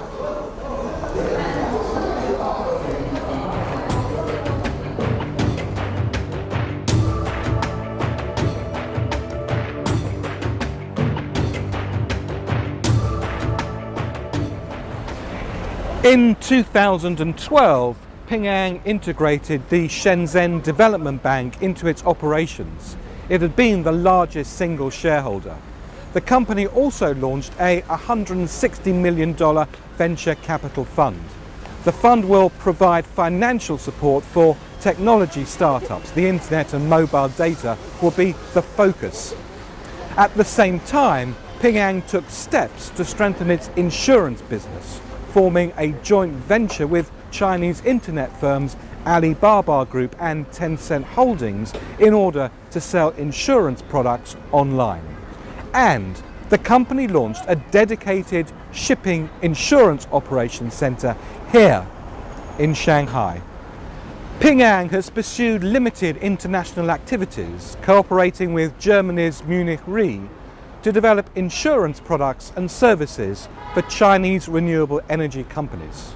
During 2012, work continued on the company's most significant branding effort, the construction of the 660-metre, that's 2,165 feet in old money, tall Ping An Finance Centre building in Shenzhen. Now, when that's complete in 2015, the tower is expected to be the tallest building in China and the second tallest in the world. Today, Ping An serves more than 75 million corporate and private customers with its insurance and banking and investment services. The organisation has more than 490,000 sales agents.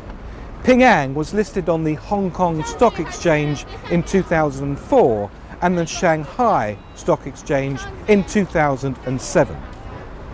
Ping An wants to take advantage of the new regulations that allow Chinese insurers to employ external fund managers.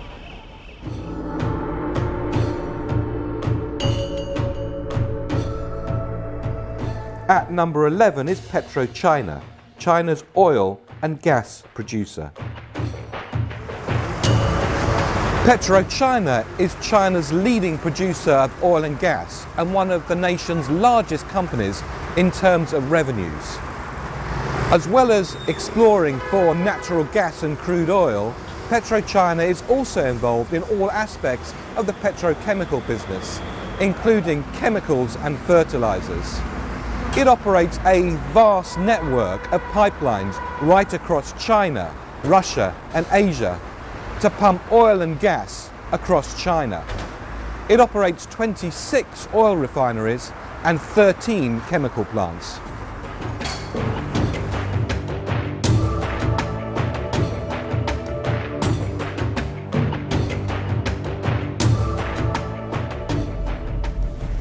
In 2012, PetroChina accelerated these plans to become a major international energy company. Through a combination of joint ventures and acquisitions, the company intends to increase its output of oil and gas production from 9% to 50% by 2020. It's made significant investments in Canada, including acquiring a 20% stake in Royal Dutch Shell's Groundbirch shale gas project in British Columbia. PetroChina purchased a bitumen project in northern Alberta. The company is also active in Venezuela and the Middle East, as well as Russia and Central Asia. At the same time, PetroChina is also exploring exploration with other Western companies inside of China, including Shell, with which it's involved in a gas shale project. In a joint venture with the US operator Hess, PetroChina plans to explore shale oil reserves in China's Xinjiang region. PetroChina is directly or indirectly involved with the operation of more than 19,000 service stations in China, which creates high brand awareness. PetroChina was formed in 1999 from the restructuring of the government's enterprise China National Petroleum Corporation, which emerged in 1988 from the Ministry of the Petroleum Industry. CNPC holds a controlling stake in PetroChina. Well, 19,000 petrol stations, so where should we pull off next to fill up? So we're almost there. We're counting down the top 10 most valuable Chinese brands for 2013. And in the top 10, we'll see one of the fastest risers in the digital space. And I wonder who will take the coveted #1 spot.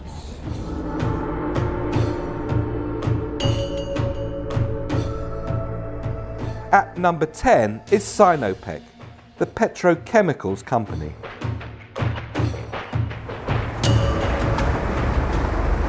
Sinopec is a state-owned petrochemicals company. It operates the largest network of petrol stations across China, many of them now including a convenience store. Sinopec also manufactures a number of petroleum products such as lubricants. It's also actively involved in the upstream part of the petrochemical business, in exploration and refinement.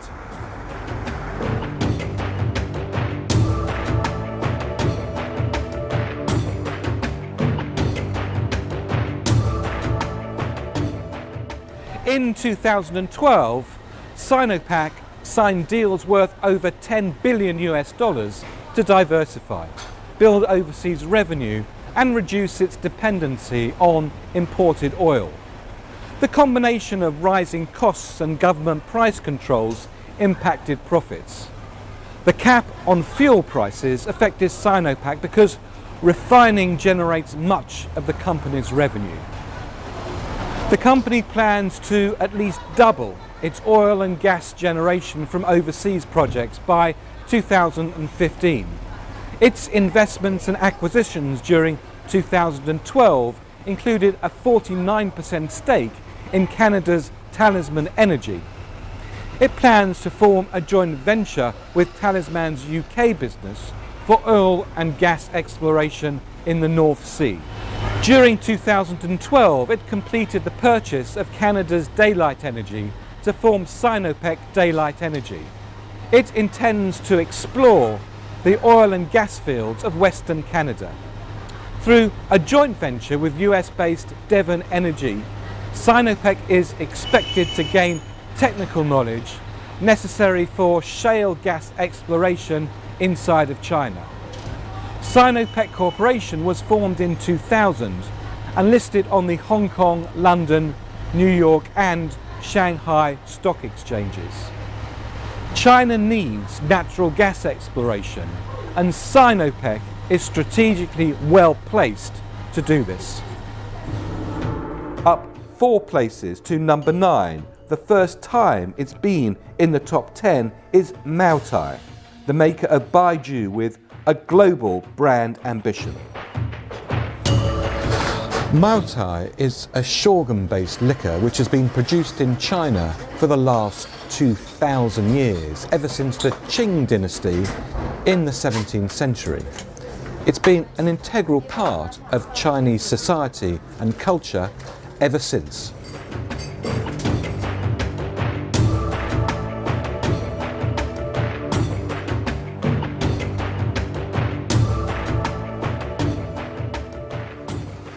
In 2012, Maotai, the maker of clear liquor Baijiu, enjoyed strong sales and a rise in profits. It moved forward with efforts to grow its global presence and to position the brand as China's national drink.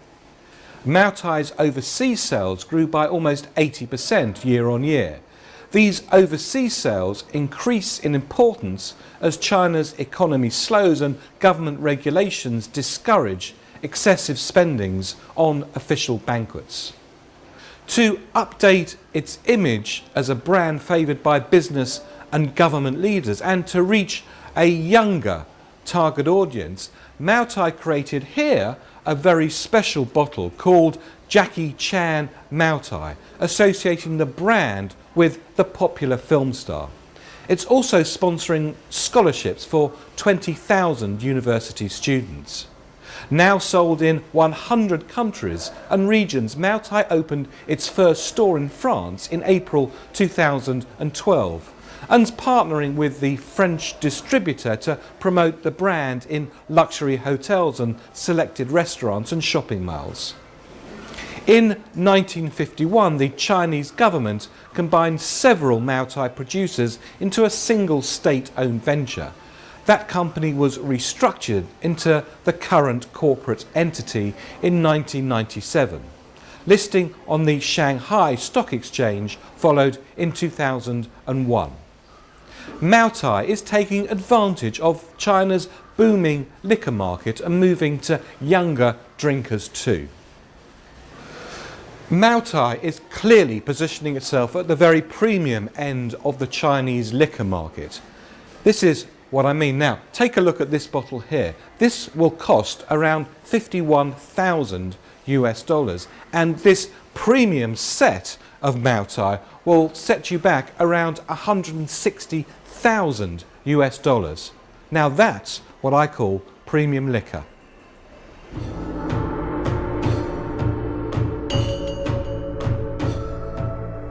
At number 8 is the Bank of China, one of the country's most diverse banks. The Bank of China has a long and auspicious history, established in 1912 with the fall of the Qing dynasty from the Da Qing Bank under the direction of Dr. Sun Yat-sen's provisional government. The bank served as the nation's exchange bank from 1929 and up until 1949 was the nation's central bank. With the establishment of the People's Republic of China, the bank served as the foreign exchange bank.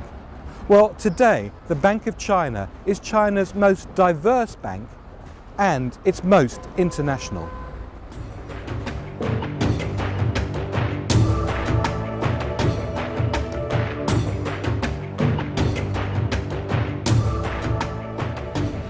In 2012, the Bank of China opens its first branches in Poland and Sweden, the first Chinese bank to enter these markets.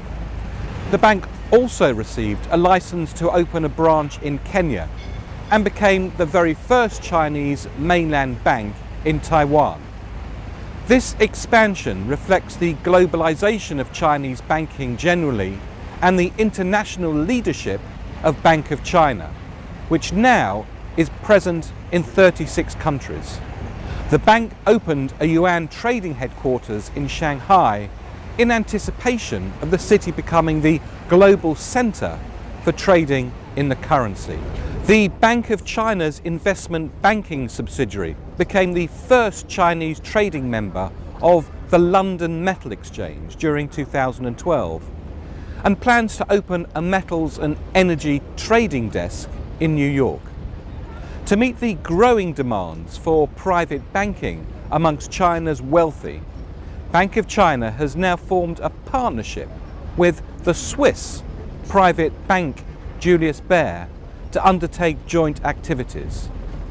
The Bank of China offers a full range of banking services, along with insurance, meeting the needs of both business and private customers throughout China. It has more than 1,000 branches right across China.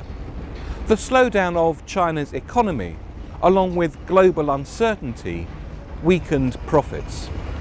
Bank of China is the only designated yuan clearing bank in Hong Kong, the world hub for processing yuan trades. Bank of China is investing in those international markets and has a very bullish approach. Remaining at number 7 is China Life, now selling financial services as well as insurance. China Life is the only domestic insurance company that has assets exceeding 1 trillion RMB. It's providing the reassurance and safety and security that these people now need in all aspects of their lives.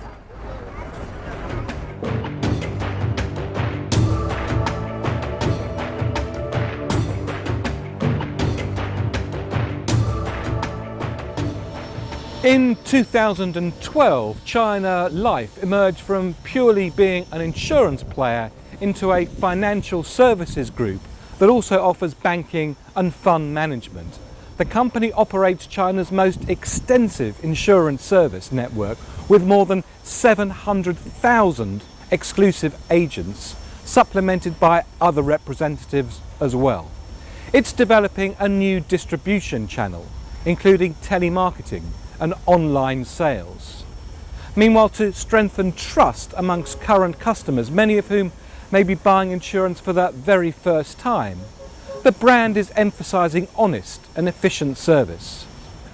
It's also appealing to younger people through its association with basketball star Yao Ming. It's the country's largest insurance company and has benefited from the rise of the middle class that views life insurance as a good investment and who are also seeking asset management products and property insurance to protect their newly accumulated wealth. However, the company's investment appreciation has moderated with China's economic slowdown, which has pressured profits. China Life is part of China Life Insurance Group Company, a state-owned organisation that was spun off in 1996 from its former predecessor, the People's Insurance Company of China, which was founded in 1949 with the establishment of the People's Republic of China. China Life's insurance market is still only 1/5 of that in the US. Well, I'm off to find a China Life agent. Should be relatively easy. After all, there are 700,000 of them. At number 6 is the Agricultural Bank of China, built on the foundations of loans to China's rural communities.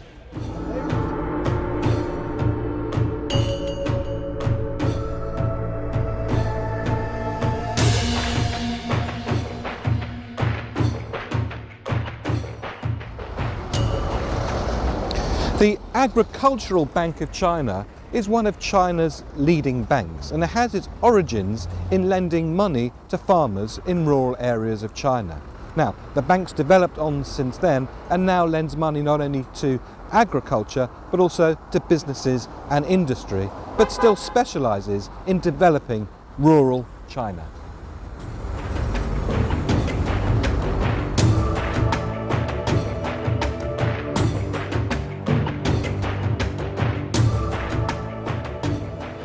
In 2012, Agricultural Bank of China expanded its overseas presence and used innovative technology to improve domestic customer relations.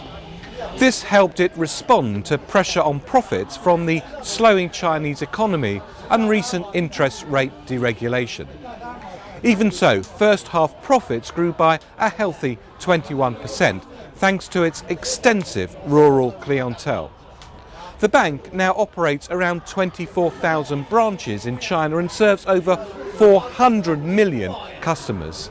And as a reflection on how digital technology has been impacting all sectors, it recently set up video contact centres in some branches to increase interaction with customers, and it plans to roll out video-enabled ATMs too.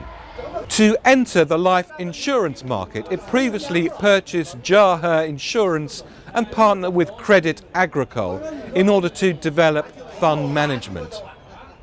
During 2012, Agricultural Bank of China opened branches in London, New York, Vancouver and Seoul, and is seeking a banking license in Australia. The bank currently operates 11 overseas branches in 9 countries and regions. Agricultural Bank of China has a lower percentage of non-performing loans than other Chinese banks, so it's well placed. At number 5 is a brand that last year was at number 10, so an incredible rise for the digital everything brand Tencent.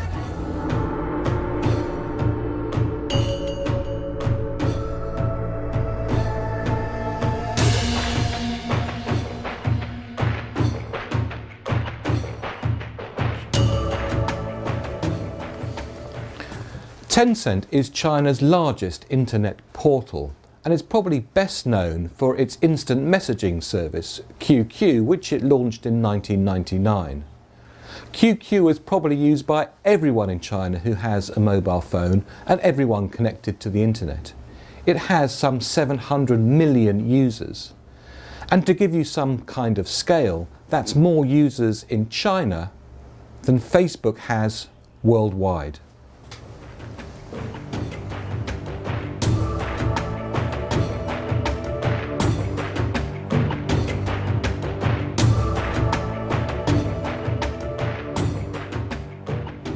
In 2012, Tencent shifted its priorities to mobile and reorganised. Tencent's Weibo, the brand's Twitter-type service, and its mobile messaging app, Weixin, are now amongst Tencent's most significant products. The open nature of Weixin and the variety of mobile features makes it an important part of Tencent's strategy to diversify and expand internationally. The company purchased 49% of Singapore games maker Level Up for $27 million and a minority stake in Epic Games, a US 3D technology company. Tencent also entered an agreement with Disney, in which Disney will help develop animation content for distribution on Tencent's platforms. During 2012, another deal was struck. Tencent will provide software for a 26-inch flat-screen TV made by TCL that allows users to shop and access online games and videos.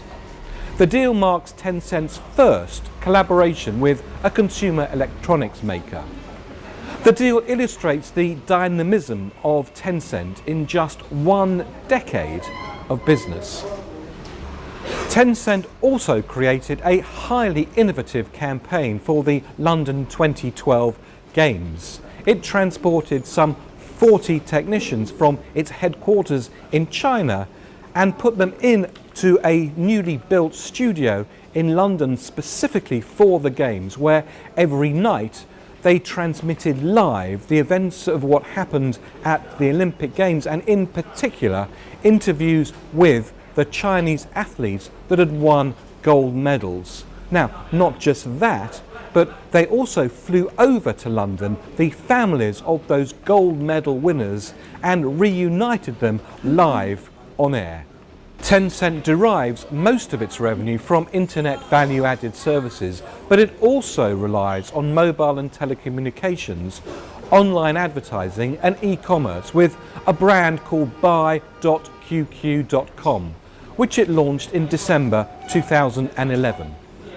In 2004, Tencent Holdings was listed on the Hong Kong Stock Exchange. It's not just TVs. More deals with appliance makers are planned in the coming years. The Tencent's QQ little branding device, the Penguin, which is ubiquitous right across China, is pushing ahead and spreading its wings.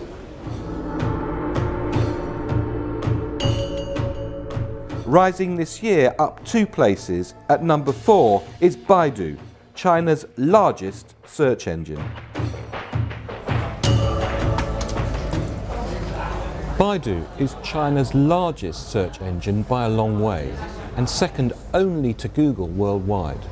With Google's exit from the China market in 2010 over censorship issues, this has left Baidu virtually unchallenged. As well as its ubiquity in China, what's also helped the brand is the way in which Baidu has really understood the nuances of the complex Chinese language to enable search requests to be fulfilled significantly better than anyone else.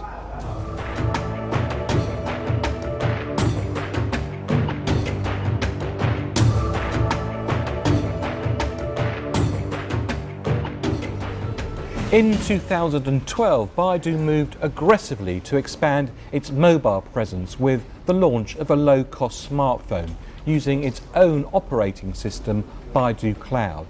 It also rolled out its own mobile browser for Android phones. The move reflected the brand's determination to make money from the mobile internet, where it faces tough competition. Just under 3/4 of China's roughly 540 million internet users now accesses the web from mobile devices. In the first 5 months, the Baidu Developer Center, a platform for developers to submit mobile apps, had attracted more than 80,000 submissions. That's going some. The following month, Baidu announced a $1.6 billion investment in a new cloud computing center. During 2012, Baidu continued to generate strong revenue and profit, mostly from advertising. Like Google, Baidu has increasingly focused on personalizing its user search results, storing browsing histories and improving the accuracy of its results and the targeting of its ads. A deal with UK flight search website Skyscanner should strengthen Baidu as a provider of travel information. The brand also released an acclaimed 4th generation of its maps, showing locations in 3D. Other Baidu products include a Chinese language encyclopedia. The name Baidu literally means hundreds of times and was derived from an old Chinese poem about a man's persistent search for his lover. It's these young internet users like Vivian who'll be producing the future profits of Baidu.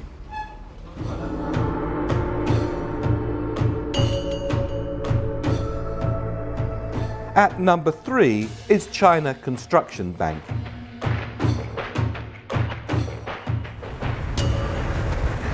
China Construction Bank is one of China's 4 largest banks. It's traditionally differentiated itself from its competitors by offering industry loans in the gas, the construction, the telecommunications and the power sector. This very much has reflected the bank's origins, which started in 1954, set up by the government as the People's Construction Bank to finance the government's economic plan. Well, with the advent of China's booming economy, the bank has widened its portfolio, offering loans to companies, entrepreneurs, businesses and multinationals.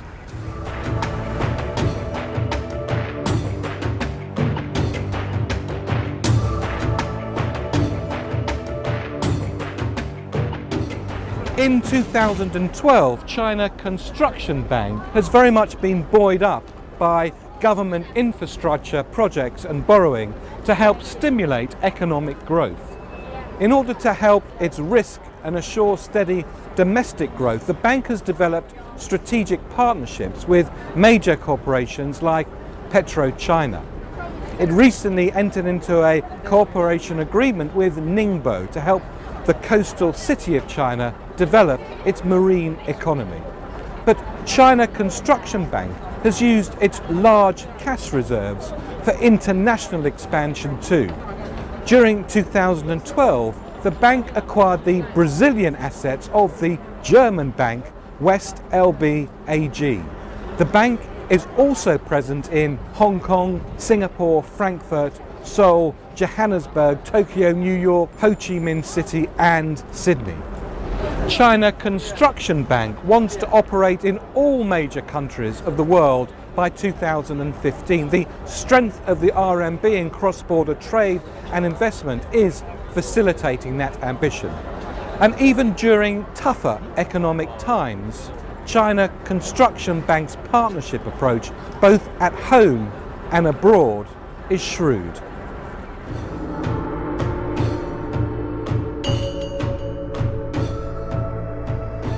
At number 2 is ICBC Bank. ICBC is China's largest bank in terms of the number of customers, its capitalization and its profitability. In 2010, ICBC had a market capitalization of $240 billion. It offers both professional banking services, corporate banking services and personal banking.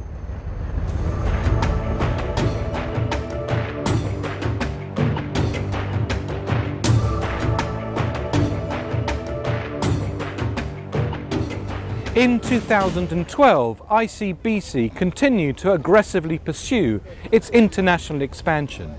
Its main focus was on Latin America and other fast-growing markets where Chinese corporations are very active. It prepared to become the very first Chinese bank in Argentina, agreeing to purchase 80% of Argentine operations of South Africa's Standard Bank Group for $600 million. ICBC also received approval to operate in Brazil and plans to open in Peru. This comes after the opening of its first Indian branch in Mumbai in 2011, and it continued to expand in the Middle East. In its investment banking business, ICBC emphasizes its Chinese roots to differentiate itself from competition and the recent failures associated with Western financial institutions. ICBC operates around 17,000 branches in China and 252 internationally in 34 countries and territories. It also maintains a network of almost 1,600 correspondent banks in 137 countries. It's issued debit cards in 18 countries and territories and credit cards in 11. New markets are providing push to ICBC's international expansion plans. This is a big operation, needing cool heads to drive its expansion plans.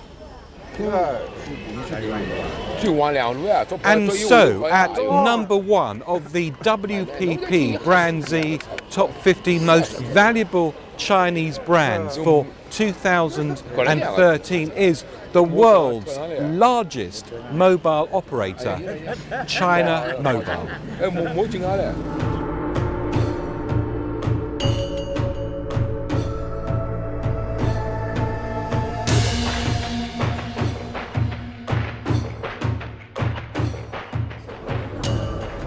China Mobile is trying hard to improve customer services by speeding up in-store transactions and customer bill payments. China Mobile's customer base continues to grow, especially as it develops its network in rural parts of China.